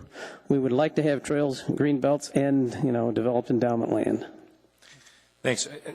The other question, a lot of this plan talks about transportation demand management. It talks about things that are different than, the traditional suburban development where you have one site and everyone has their own parking lot. And how do you translate, when I look at the concept map and there's an area, is it too soon to understand how all of those different bubbles kind of work together in a true campus setting, or is it just really this is an area for a particular development? Questions like shared parking and connectivity and all that. So you've addressed the trail section, but and obviously you can do what you want to do, but your design guidelines in the plan sort of talk about doing it a little bit differently. So how do you address? Yeah, no, that's true. We don't know what's going to go where or how much will really develop. So from a practical point of view, I think as you get out toward the wetlands, they may not get developed. It just doesn't make sense. And however we develop them, we want to keep the trails open. I think one of the reasons we want a master plan, because I think it was discussed earlier that it's not required, but we want one, and it affects, as I understand it, and again, people like Dowell understand it better, how we can do things and what our parking requirement is because we're a university. And we really want to be able to preserve that reduced parking requirement. We never, ever have full parking lots. It just doesn't happen there for anything. And so as we develop, we don't really want to be forced to bury the place in asphalt because we've got some new buildings going in there. And we have very different demand times for parking because the medical office buildings have heavy daytime demand. We actually have our heaviest demand in the evening. There's so many night classes, so all of that to make it work is part of why we want to have a master plan. And certainly, if we can do it, the core campus is in the middle, and you got to be able to move around in there without a lot of traffic and a lot of safety risk. Thank you. Last question is, how much of the development is tied to any increases in what you project as your student population? I know you're not required by the patents to do direct student, but just out of curiosity, how many students now, and what do you foresee in the future for growth? Yeah, I think we're probably 400 and something now. We've been bigger, but we're smaller now. We're trying to build back up to 5 and then 6. I don't think we'd ever go past 700. The endowment is related to that because basically every time we let a new student in, we lose more money. It costs more to educate a student than we can raise in donations, and so they are related. You may not know, we reduced our tuition substantially from like $30,000 to $19,000, and then we just put in another new plan. It's a Pell Grant plan. So if you qualify for a Pell Grant, which is, there's all kinds of ways, but it's basically people that don't have much money. You can go there for the price of the Pell Grant. Now, when we let one of those students in, we lose some more money. We can do it right now because we got some excess capacity. But to keep going, to preserve it, and to have more people, we do need to develop these lands. Thank you. Thank you. Thank you for your testimony. Thank you.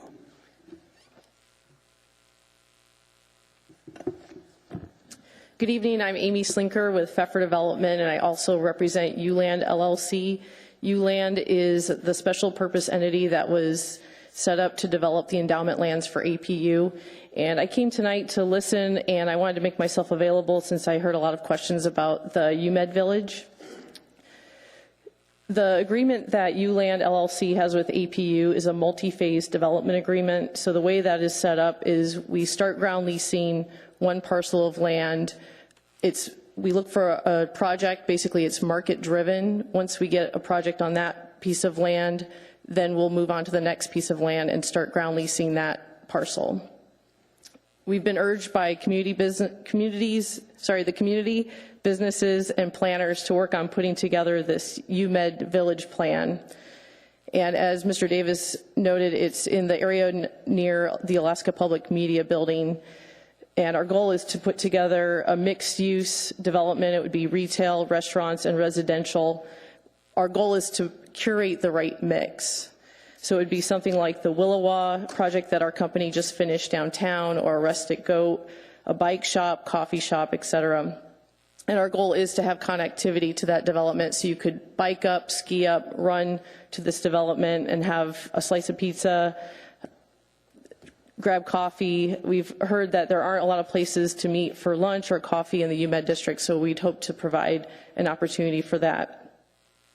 As Mr. Davis also explained, that the revenue from these projects helps fund APU and it helps fund the Promise Grant, which benefits students that are eligible for the Pell Grant. We're excited about working on this and committed to building our community. Thank you for your time tonight.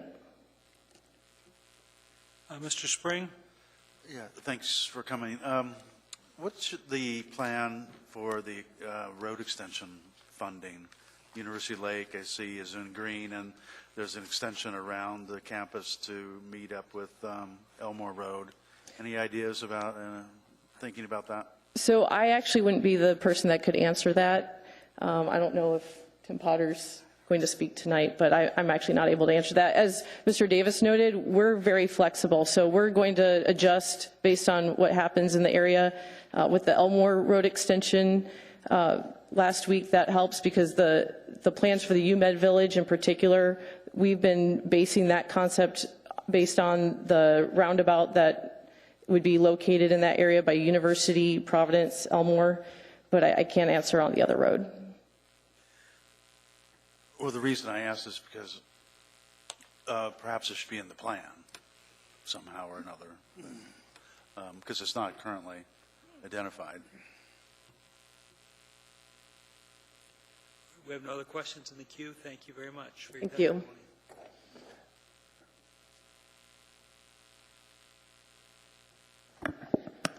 Good evening. My name is Andrew Romerdahl, Romerdahl. I work for Providence Health and Services. I'm the Director of Real Estate. Oh, did I turn it off? Sorry. First of all, just a quick recognition of staff, in particular Christine and Carol and others who put an enormous amount of work into this plan, so kudos to them.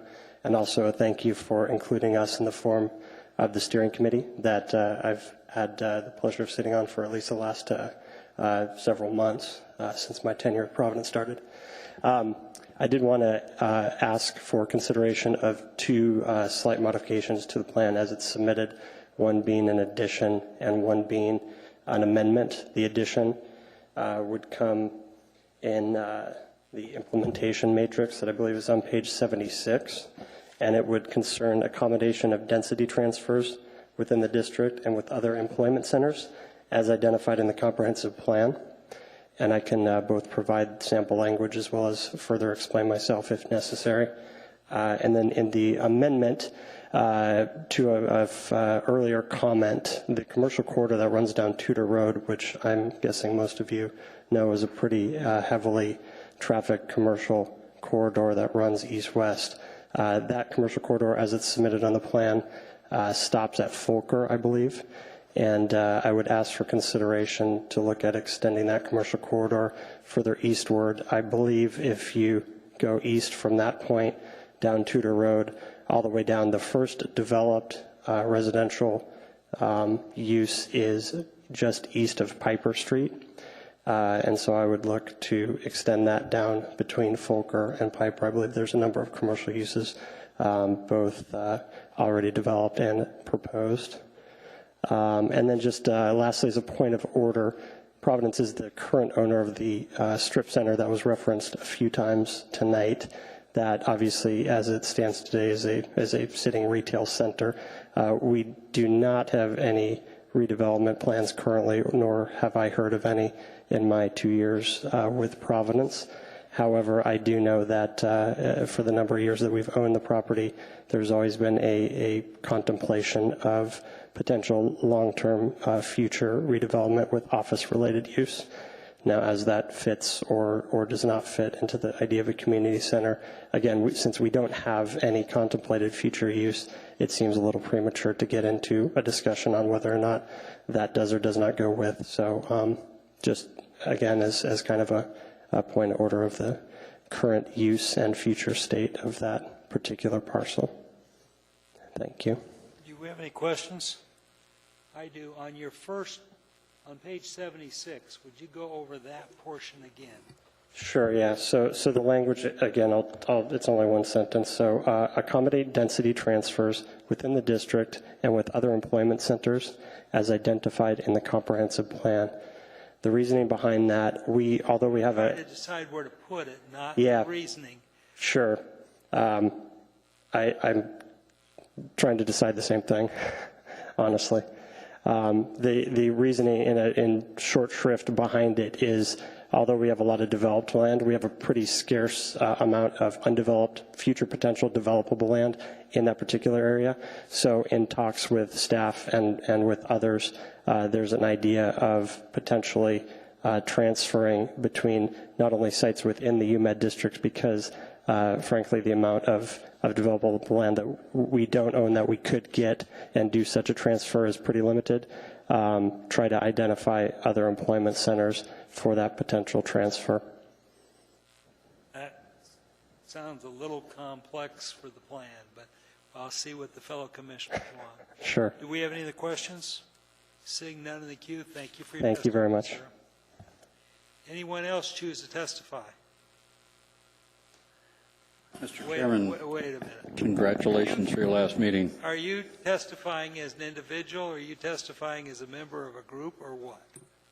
Individual, 3 minutes. resident, if you gave me 10, that would be great, but 3. My name is Tim Potter, for the record, with Dow, and here primarily because I've participated in some of the meetings that the staff has had, the steering committee meetings, and followed this closely. There's been some things I haven't understood from the start, and that partly was the boundary. And I'm not sure that, to me, it's acceptable to just say, well, it was convenient and the University Community Council boundary, rather than looking at the reality of the parts that are there. I reside in College Village, and when I look at College Gate within the district, and then I look to Lake Otis and then College Village to the west of Lake Otis, is also a single-family residential neighborhood for the most part. It's not included in that, and it just seems unbalanced. I'm not exactly sure why Lake Otis was picked as the boundary, except, as you heard tonight, that it's the University Area Community Council boundary. A couple things quickly. APU does have an approved master plan that came through the Planning and Zoning Commission, was adopted by the Assembly. It's been updated and amended. As you heard tonight, that again came back through Planning and Zoning and the Assembly. As a result of that, the University District plan was actually modified and updated to reflect that most recent amendment. The reason that an institution would do an institutional master plan was to gain a couple of things. One is that it could calculate its parking across its entire campus, even if some of those parcels weren't absolutely contiguous. And it allowed them to build closer to interior property boundaries without having to go through a plat. Those were the two primary benefits. So, for instance, APU has a parking ratio based on studies for parking that have been done over the years of 1 parking space per 675 square feet, but each new project is subject to review by the traffic engineer. And that's in recognition that a big part of the planning is to have different uses occurring at different times, so the demand is spread out, so that you can get almost twice as much use out of the same amount of parking, which we think will continue into the future and go on.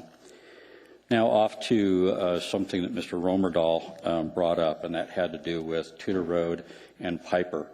If you look at the map, you may or may not be able to tell that Providence does own parcels on Piper Street at the northwest corner, and then one further up at the southwest corner of 40th.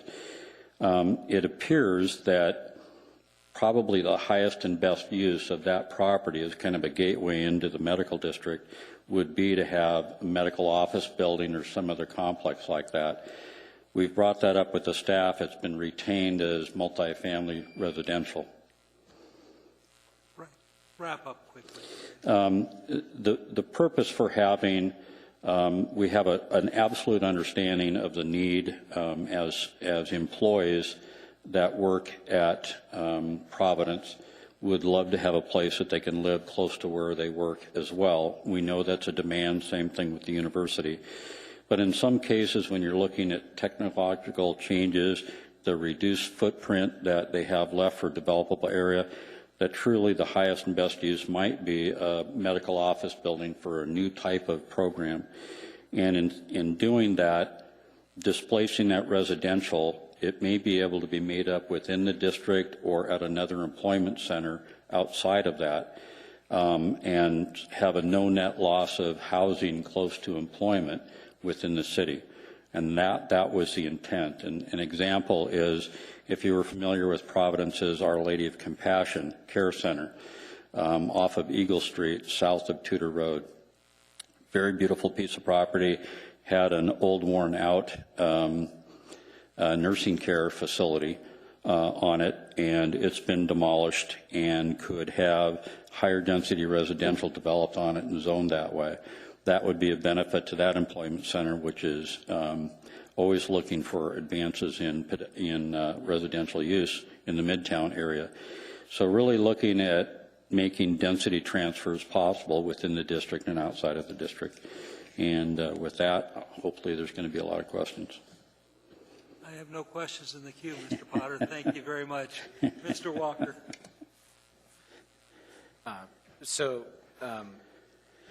Mr. Potter, you're an expert in this field, and probably more so than most of us up here.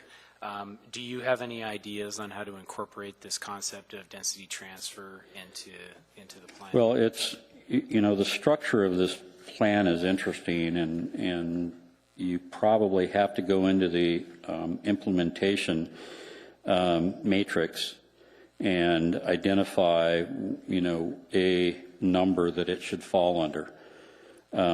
It seems like there's 2 or 3 categories that might be appropriate: change in growth, making sure that development can occur.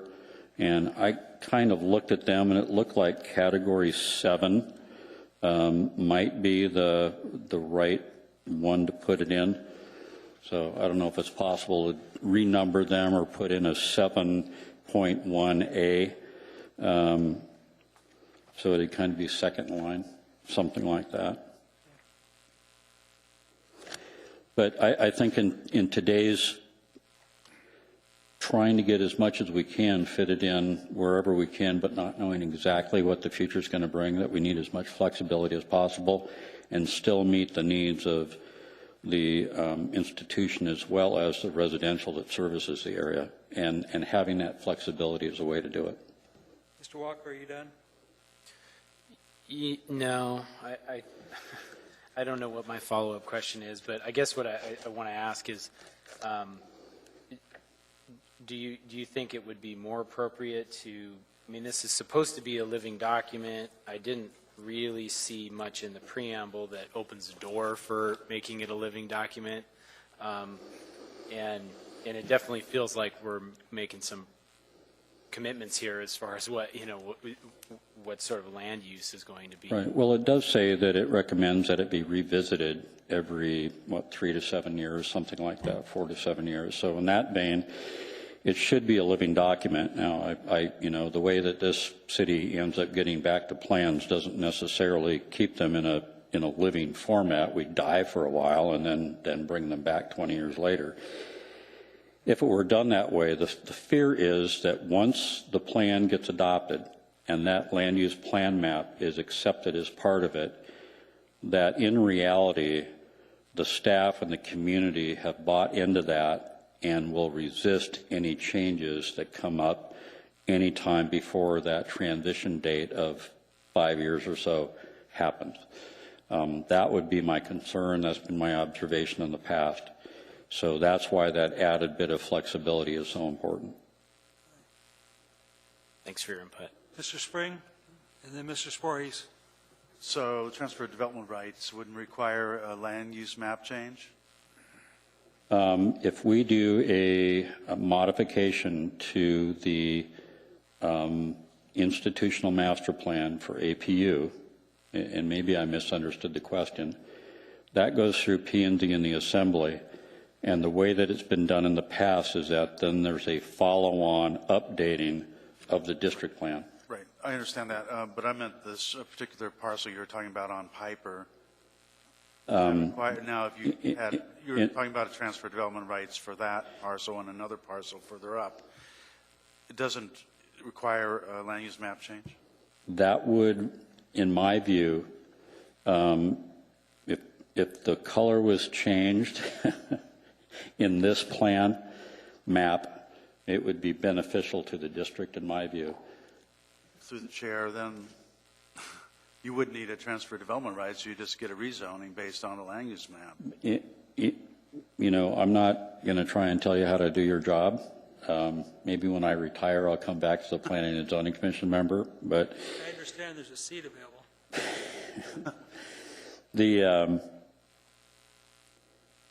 You know, you can identify those parcels as special parcels. So you could either make the change and just color them differently and say that they should be a residential office type of mixed use, and then maybe they're done residentially, maybe they're done as a medical office building, or maybe they're done as a dual use. Or you could specify, like you do in some reports and studies, a special study or a special footnote that says, you know, yeah, it's fine to use that for a different use that's non-residential if, in fact, you make up that density somewhere else in the district or in an equally important place that we need residential density. Thank you. That answers the question. So, I mean, from there to there is the range of what you've got the ability to do. Mr. Voorhees? Thank you, Mr. Chair. Thank you, Mr. Potter. You'd mentioned on the nursing facility kind of a redevelopment or potential redevelopment of higher density housing with a no net loss of housing within the city. Were you thinking something maybe like a mixed use or just a straight kind of residential? Just an idea. The property where Our Lady of Compassion was located is probably most fitting to be an R4 style, very high density residential use. I suppose that it could have some services associated with it, depending on what type of housing it was. But that area has right over the hill, down 40th Avenue, 48th, I guess it is, right down into the hotels and the restaurants and the other things that are right there. So it's got services very close by. Thank you. Thank you. Thank you, Mr. Potter. Thank you. Thank you for your testimony. Okay, I see one other person in line. Anybody else want to testify after this gentleman? Thank you very much. My name is Steve Rafuse. I'm with the Parks and Recreation Department. At first, I just want to recognize Christine Bunnell and the Planning Department. They had done an absolutely great job, very inclusive process, and kudos to you. From the Parks and Recreation perspective, we talked a little bit earlier about prohibiting off-leash dogs. I don't want to waste your time any further, but at this time, we're currently developing a master plan for University Lake Park. I'm the project manager on that. And I think the recommendation to prohibit off-leash dogs is a little bit premature until we fully vet that process. Okay. My comment was taken in the context of the UMed master plan. I mean, if it was part of the Goose Lake master plan, it might be something totally different. But if this is the second largest employer, we've got more important things to worry about on that. And we shouldn't, you know, in my opinion, bother with the dogs on this one. Mr. Spring. Just to follow up on that. Sure. Where do you have the map? You have your plan available? Okay. Well, I was wondering where it references that it prohibits dogs, parks. Well, on priority one. Well, priority one, yeah. So through the chair, I think the language is in the staff report doesn't accurately reflect what the language in the plan is. So you have on page 3 of the executive summary under plan priorities, it does not specifically recommend relocating off-leash dogs from University Lake Park. So that doesn't comply with the language that's in the staff report to you. Neither does on page 57, Vision Elements, Natural Resources, under the goal to develop and implement park management plans. It says consider the following, so it has a whole series of recommendations or things to consider in developing these plans, but doesn't, well, in this it specifically says prohibit off-leash parks, but it's not a prescription. So we're currently going through the planning process. We'll flush that out. And I do agree with your comments that there are much bigger issues. The district's changing. There's lots of growth and change happening. And we're currently undergoing this. So I'd just like to reiterate those comments. Thank you. Any further questions? No. Thank you for your testimony, sir. Thank you. Anyone wish to testify? Anyone at all? Seeing and hearing none, I hereby close the public testimony. Mr. Spring. I'd like to make a stab at a motion, if you're ready, if you think you're ready. I'm ready. Okay, and this, just for point of order, I've tried to incorporate amendments that I heard other members speak of, and which I don't necessarily, not wildly necessarily enthusiastic about them, but I'm going to include them because I think they need to be addressed in the motion. So the motion is recommend approval of UMed District Plan Update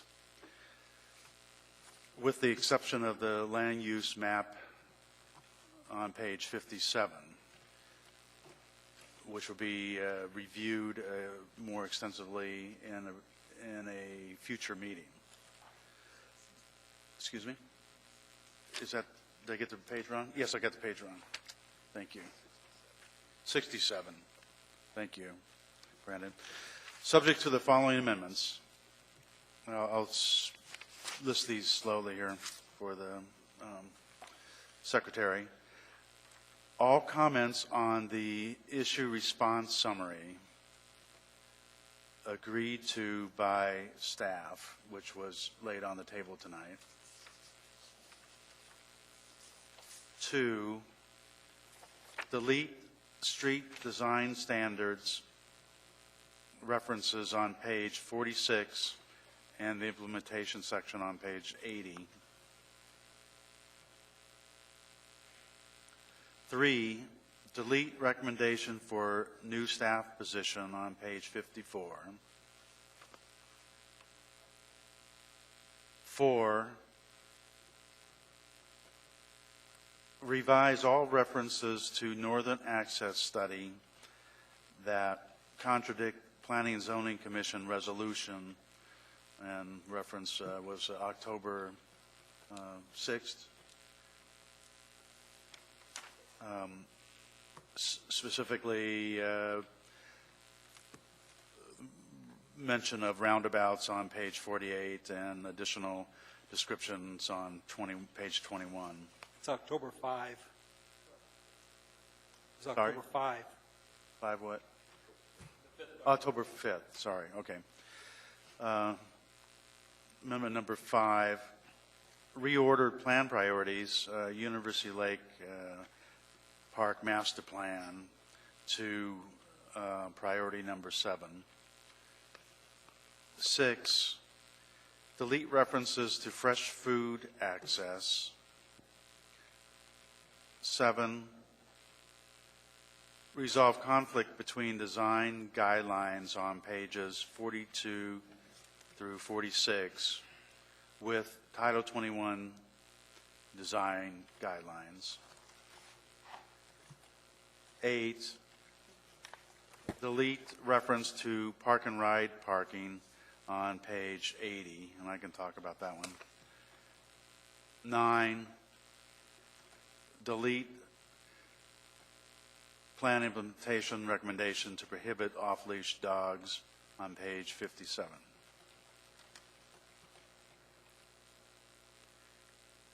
Okay. We have a motion. We have a second by Mr. Kange. Mr. Springer, Mr. Kange, would you like to speak to the motion? And then we'll go to Mr. Sporhees and then Mr. Walker. Yes, well, I mentioned, I think, in the public hearing about my concerns with regard to the land use map, and I need more information regarding that.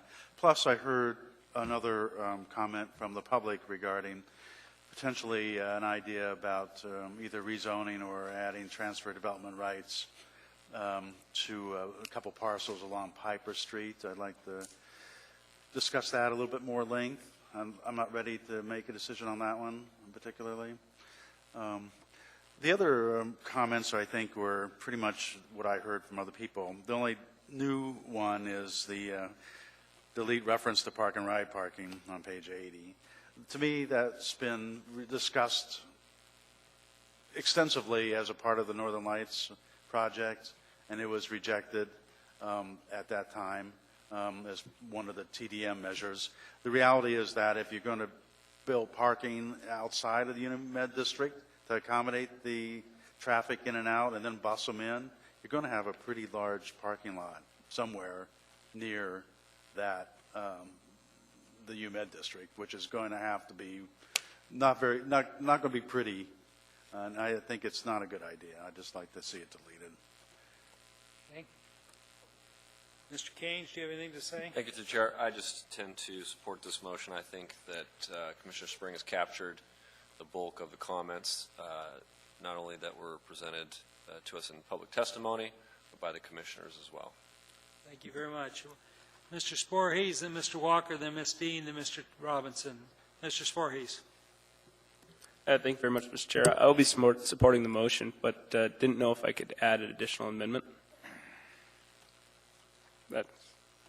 Thank you. I think that in addition to the amendments that through testimony from Director of Real Estate tonight, Andrew Romadal, to take a look at incorporating, I think, Piper Street through Forker Street as an additional commerce center, I believe was what it was, or for the additional, forgot the word, excuse me, commercial zoning, is that what it was? Commercial corridor, I believe is what he meant. Commercial corridor. Thank you very much. We have a motion. Do we have a second? We have a second by Ms. Dean. Do we have any further discussion? I'd just like to mention, I think that's a fine motion, but I think it was incorporated in the previous motion. When we're reviewing the land use plan map, I mentioned that we should look at that, those particular parcels as a part of that review. So I think it's already incorporated in the motion. Thank you. Sorry, I must have misheard you all the way over here. I thought that you wanted to pull that part out of it, but but if you're incorporating that in additional land use, then I'm okay with your motion. Well, through the chair. No, well, I guess it is different motion, yes. You're saying add that to the land use map, but we're not going to be approving the land use map if my motion goes through. It's going to be delayed and reviewed at a future meeting. So I don't know if it makes sense to approve a small part of the land use map and not the rest of it. I'd rather just wait till we review the whole thing and take it in one fell swoop. Mr. Sporhees, you have a motion. You have a second.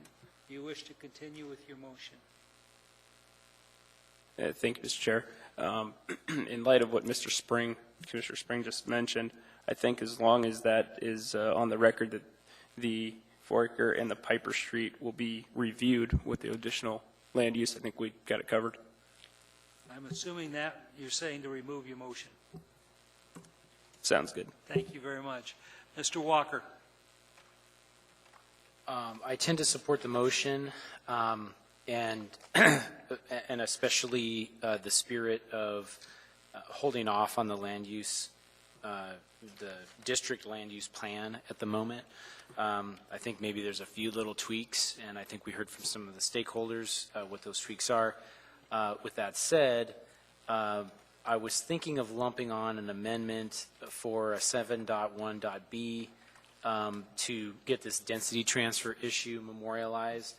But here's my thoughts, and I wanted to get some weigh in here, and that is that can we add that later when we work through the land use plan, or since we're basically recommending approval of the rest of the plan, are we closing the door to add something into that matrix later? I'll let Mr. Spring answer that. I'd like to, through the chair, I'd like to consider that as part of the land use map. I think it's one of the options that we heard that one of the testifiers, commenters mention. So it's part of the package. I don't want to forego that, that option. So I would say yes, we will consider that, we should consider that as part of the land use plan map review. So could we potentially tweak your amendment a little bit to just say land use plan map and implementation matrix, something like that? Or And is transfer that too, development rights amendments yeah. and changes. Okay, Mr. Spring, take notes, because I will be coming back at the end of this to ask you to restate your motion, so just heads up on that. I'm not saying you have to rephrase it, but just we want to be close. Ms. Dean, you're next in the queue. Through the chair, my question is of Commissioner Spring. I have a couple questions regarding the transportation section. That's 3.4, specifically on the TDM, the Transportation Demand Management Program. How is that different than what already has been produced for this? I mean, we've had so many plans already in this particular area, and many have incorporated roads and everything else. What's different about this TDM that is so important to this plan?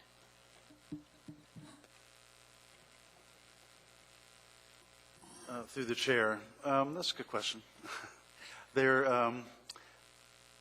TDM was one of the original options, I think, in the Northern Access study. It was a standalone option, I believe, but it was dropped as part of it. In my opinion, TDM is like the chair said, is an important part of the overall transportation program for this area. You can't solve the problems totally with building new roads.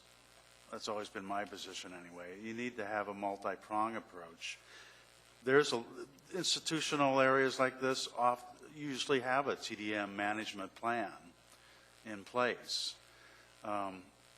It's probably beyond the current capability of the city to do that. I think it's going to have to be a separate project, specifically identified for the UMed district. So I support that as part of this this plan implementation strategies. Are you done, Ms. Dean? Mr. Robinson. Thank you.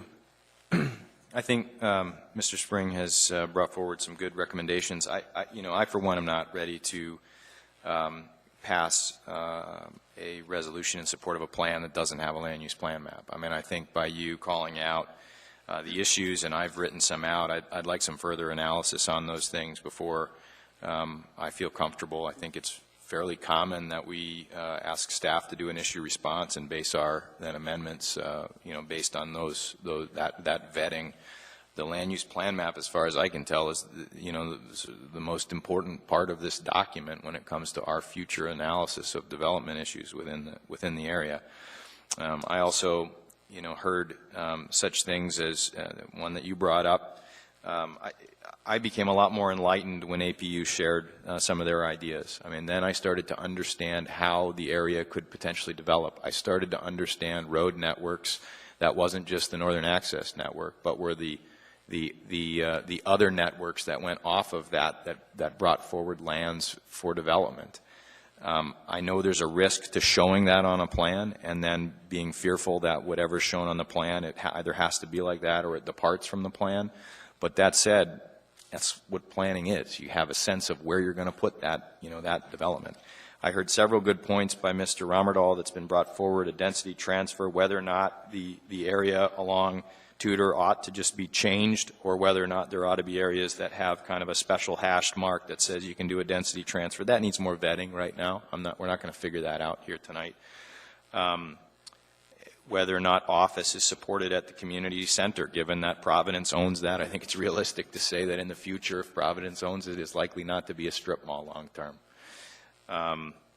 I think, I heard things about the scale of the UMed Village, and, they throw out nice new developments around town that are pretty small scale. Well, what controls that scale?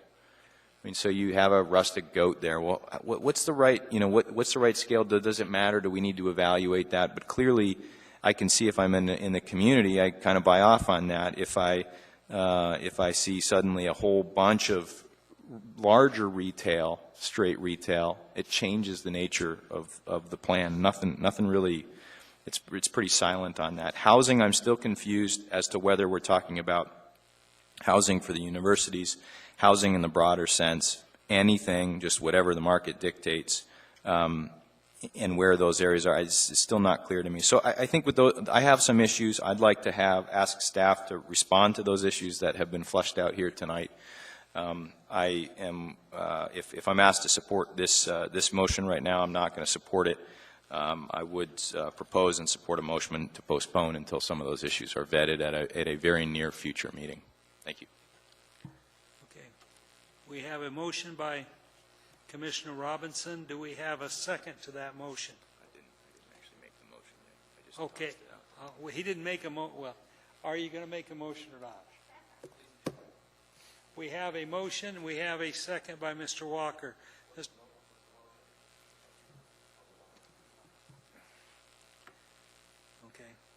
Okay. Mr. Robinson, do you have anything further to say? No, I think I just feel uncomfortable passing a plan without the most important component of the plan. Okay. Through the chair, should we incorporate comments into that motion as well before we get too far down the road here, or? Well, I would ask that the issue of the land use plan map and the other issues that were identified in Mr. Spring's motion ought to be presented by staff in an issue response, and then we ought to be able to say yay or nay on those at a future date. That would be one way to do it. I'm in favor of those within a larger context. And again, if you all want to move on as is, then we'll just bring the plan map back, and that's the only piece we'll bring back. That's the option, I guess, in front of us. Ms. Wong, I'll be coming to you in a couple minutes, so be prepared. Okay. Mr. Walker, do you have anything? Just to briefly speak to my support of Tyler's motion, my unease, John, as I expressed earlier, was just that I want to close the door on any part of this plan if we need to go back and make a little tweak. So that's why I'll be supporting that motion. Ms. Dean, I'm assuming you came out of the queue? Mr. Spring. Yes, I didn't realize there were some other issues on the table with respect to Mr. Robinson's concerns. I think most of the amendments that I listed here we discussed, with some exceptions. There's a couple of them that we don't have any answers to. So, yeah, 6 of one, half dozen another. It doesn't matter to me. I mean, we aren't going to approve the plan tonight, obviously, so this will leave it more open-ended. At least we have a list here, I think, of some of the issues that, based on the amendments, that we need to have addressed. I don't think, though, that I'm not sure if you've articulated all your concerns, though, and at this point. So I'm not sure we got enough direction for them to respond to. We're going to go to Ms. Wong, and then we'll come back, and if then we'll go through the issues Mr. Robinson has, and then we'll have enough to vote. But I want to give staff an opportunity to respond if they choose. Ms. Wong?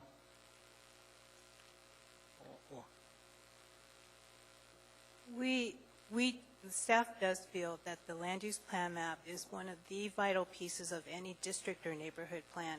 It's a visual representation of where this community would like to see itself develop over the years.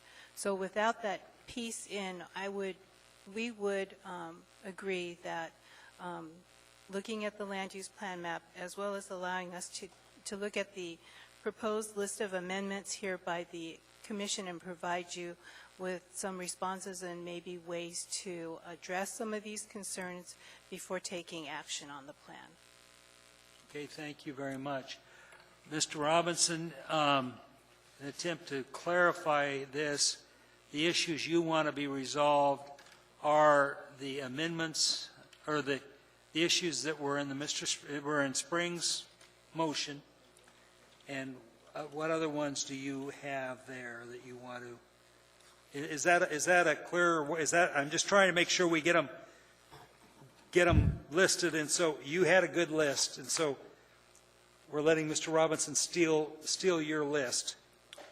I'm not stealing anything, but I think, yeah, I want to look at those issues. Again, on the plan map, I mean, on page 32, there's a Combined Universities Master Plan map that talks about a community interface on the UAA lands in the northern part. Will that develop differently than other parts of the plan because it's theoretically in an area along Northern Lights and Elmore and Brigade? Does that look different? Is that a different? Is there different land use designations that guide that? If we want to be totally silent on it, you know, fine. But I'm confused as to, you know, still how these big blue areas that suddenly potentially have a road in them then develop, and that's what a plan should do, is help figure out how those develop. And so the issue I have is a big one, and I'm not sure that it's easy to resolve it, but it's something I struggle with. Otherwise, I'm not sure what we're saying by this document. Mr. Spring? Yeah, that's an issue I brought up, I think, when we had our work session about the fact that you're right, it's a big blue area. We know it's going to change. We know there's plans to change it. But I'm just not sure that it sounds like from what we heard tonight that they're ready to give us that information. And they're going to need some flexibility on their plan for the endowment lands. Can we really set a land use designation for these lands that aren't going to be modified tomorrow or the next day?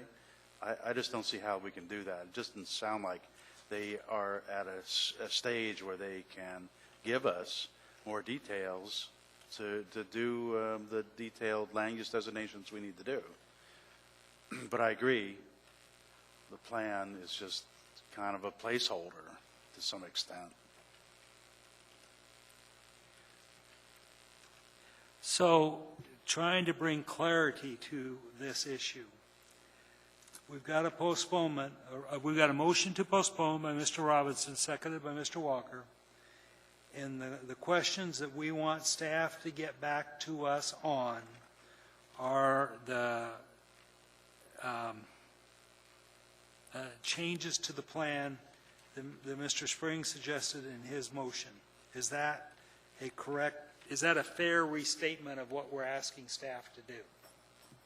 If I may, the changes that Mr. Spring discussed, as well as the specific issues related to the land use plan map, comparing them to existing zoning, potential changes in land use, as well as the specific areas brought up tonight in public testimony.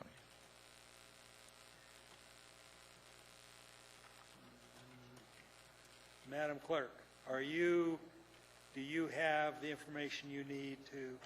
I do. Ms. Wong, do you understand? Okay. All right. I got 3 nods. We're good. Any further discussion on Mr. Robinson's motion to postpone? May we please use our machines? We're voting to postpone. That motion has carried. So this is postponed until staff gets back to us. The remaining item on the agenda is an election of vice chair. This is my last meeting. I am not heartbroken. I'm honestly looking forward to having Monday nights back. Ms. Wong, were you responding to, do you want to speak now or in a minute? It's somewhat related to It is related to the UMed. We wanted a little bit more direction. Besides an issue response table, is there a subcommittee that will be formed to look at the land use plan map? We will let the new chair handle that, and he can get back to you tomorrow. All right. We'll await for that. As well as the second item is there's some housekeeping items after the election of the new chair. Okay, we'll do that. Anyway, this is my last meeting. It's been fun, folks, but it's time to go out the door. We got a new mayor, we got a new director of planning, we got a couple other new positions, so it's time to get somebody up here. It's been a thrill to work on this. I mean, we did the Chugach Access Plan, we did the Ship Creek Plan, we did South High School Football Stadium 2 or 3 times, we did the Wetlands Plan, and we got them through. And I think that was nice. I think I failed on Title 21. We never got Title 21 resolved. We've got residential moving. Commercial is still not going anywhere. I'm really concerned on Title 21. We haven't gone anywhere. Design Criteria Manual has sat out there for 3 years. Hasn't come forward. I think it needs to come forward, and needs to come forward in a timely manner. Fees, we've talked about the planning and building safety fees. For the last several years, all we've done is bump them all.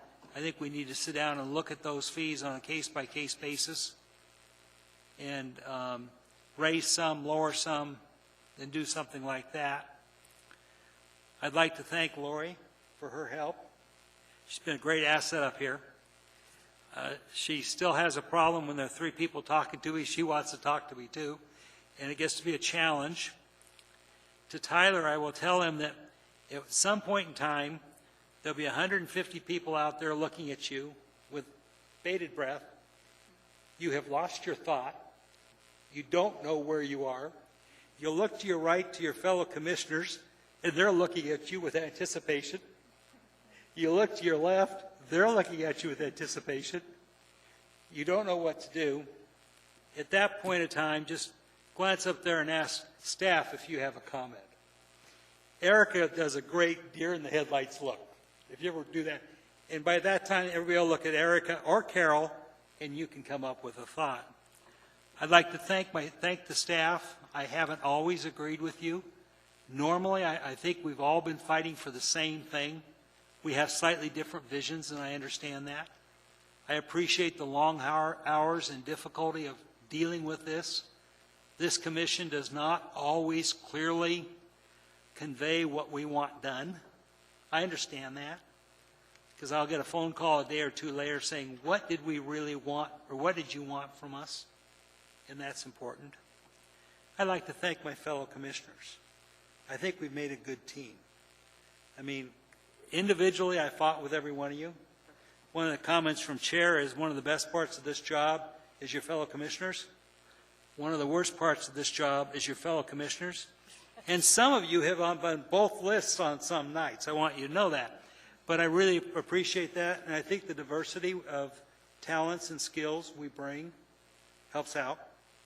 Because some of us will get lost on some of these, but a couple of the other ones will do that, so I appreciate that. With that, I will turn the gavel over to Vice Chair Mr. Robinson, who will become chair and gets to run an election for vice chair. And good evening. Could we get security down here to remove this man? Yeah, I know. I think a bit of applause and recognition is in order.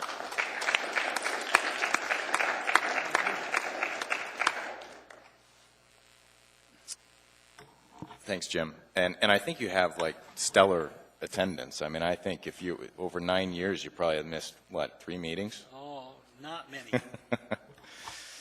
Could I have a motion for a nomination for vice chair? And I might add that part of the reason for this is I'm not going to be here at the first November meeting, so whoever is vice chair is going to be running that meeting on November 4th. I'll make a motion to nominate Mr. Kange as the new vice chair. Mr. Kange, do you accept that nomination? All in favor? Aye. Aye. All right. I think Ms. Wong mentioned some housekeeping. I know I had one related to AMATs, but if there was another, I think Craig Lyons asked me, again, with the new configuration of the AMATs Public Participation Committee, or what a Public Advisory Committee, they've asked for one member of the Planning and Zoning Commission. Mr. Spring somehow has weaseled out of it. Because why? Conflict of interest. So I know they, when I asked Craig, and I don't know if either of you can, Carol, can speak to this, but I think he mentioned there's basically a meeting requirement about once every quarter. Does that sound about right? That sounds about right. It's once a quarter. Am I on? Yeah, I think it's once a quarter. So with that, is there anybody else that would entertain a opportunity to participate on the AMATS Public Participation Committee, or whatever their Public Advisory Committee? I might have to appoint somebody. Tony will have to appoint somebody at the next meeting. All right, please think about it. They do want representation from Planning and Zoning. Mr. Chair, I guess maybe, or through staff, when is that title, it's not Title 21 committee anymore, it's the Community Economic, when is that supposed to wrap up?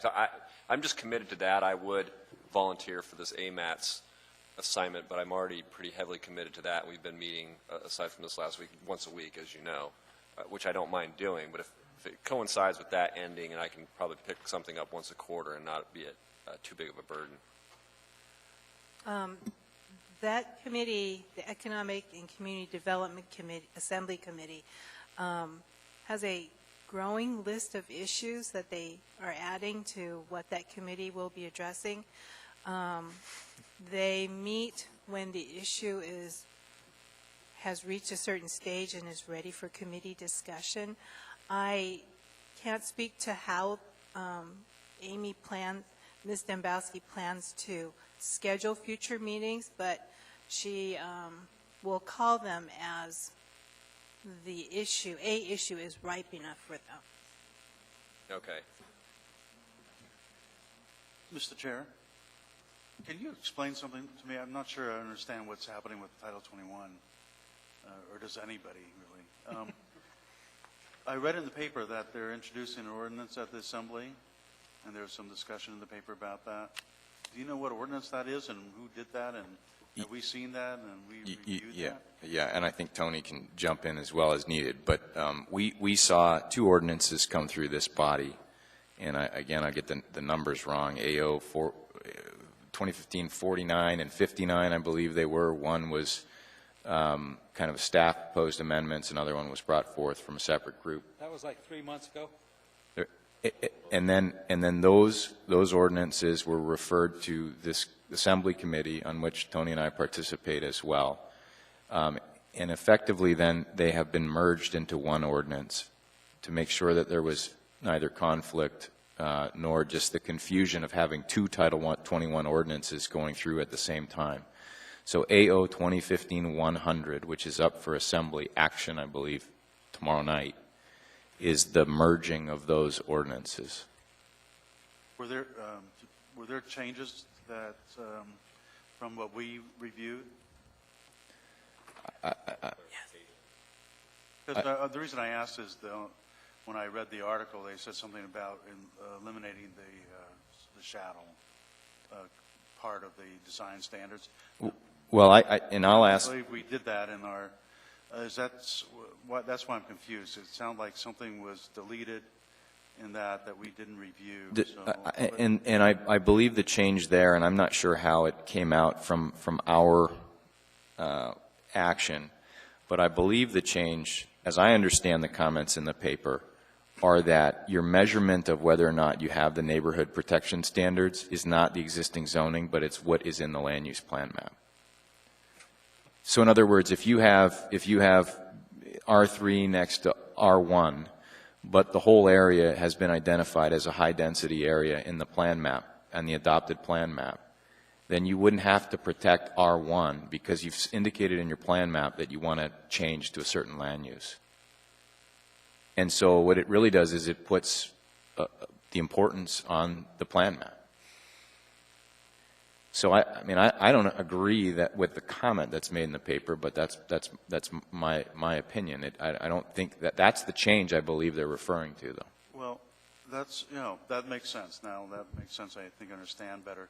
So obviously the Assembly can make changes, to any ordinance at the, whenever they can, but they could do that without going through the Planning and Zoning Commission, I'm assuming, right? So the Assembly Committee and the administration felt that that this revised ordinance with, I think, some changes, but mostly the two ordinances that we have seen does not warrant coming back to this body. But I think for the most part, what you're seeing is the merging of the ordinances with a couple of changes, that being one of them. That was proposed, frankly, by the administration. I'm fine with that. Some changes, but that's a pretty significant one, I think. I mean, to me, that is very significant. There's testimony tomorrow night.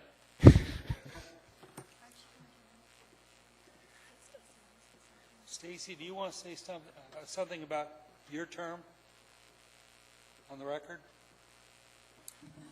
I notified the mayor's office and offered to stay until they can find a replacement so that we wouldn't have the chance for short boards, that we could always make a quorum.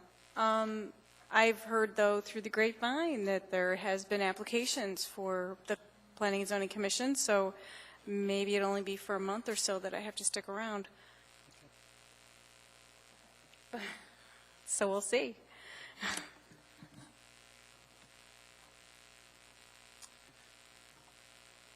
Seeing the motion to adjourn by Ms. Swan, yes. I had two housekeeping items. All right.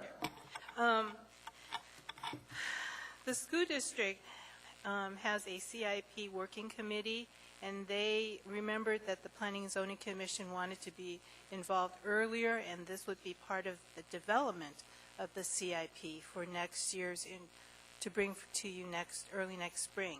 So they're asking for a member to sit on that committee. So something to consider. They've estimate there would be 6 meetings. They've already had 1 meeting, so you're down to 5 meetings in participating on that committee. The other item I wanted to bring to you was we've had a doodle poll out there regarding the MOA CIP, of which the OMB director has offered to provide you. And so far we have 5 commissioners responding that November 2nd at 5:30 works for them. The other midday lunch hour work sessions, only about 3 commissioners were available. So should we confirm then with the OMB director that November 2nd, 5:30 works best for you all? Can I see who plans to be here November 2nd at 5:30 by a show of hands? Are you, Andre? What's that, Brenda? Okay. So there's 3 down here. I'm also not available November 2nd. Greg so Strike was available. Greg, so there's 4. So if I suppose if you could we just get people to do the doodle poll and you pick the one that has the most? I think you sent out that email today, so I'll again encourage those that haven't responded to just do it. You can pick the one that has the most people. Okay. Thanks. Christine. Mr. Chair, I just wanted to point out one thing to you, too, as you look a little bit deeper into the land use plan map part before we get to meet. On page 87 and 88 of the supporting documents, UAA's, we provided UAA's land use plan map from their master plan, and that does have some descriptions in there of what they intend to do in those areas. And I apologize, it's not in the body of the plan. We were, trying to keep the plan as manageable as possible. But if you get a chance, if you want to take a look at that, their master plan is also online too. And we'll be happy to bring some information to whatever meeting that we have to figure the land use plan map out. Great. Thanks. Seeing a motion to adjourn, we're adjourned.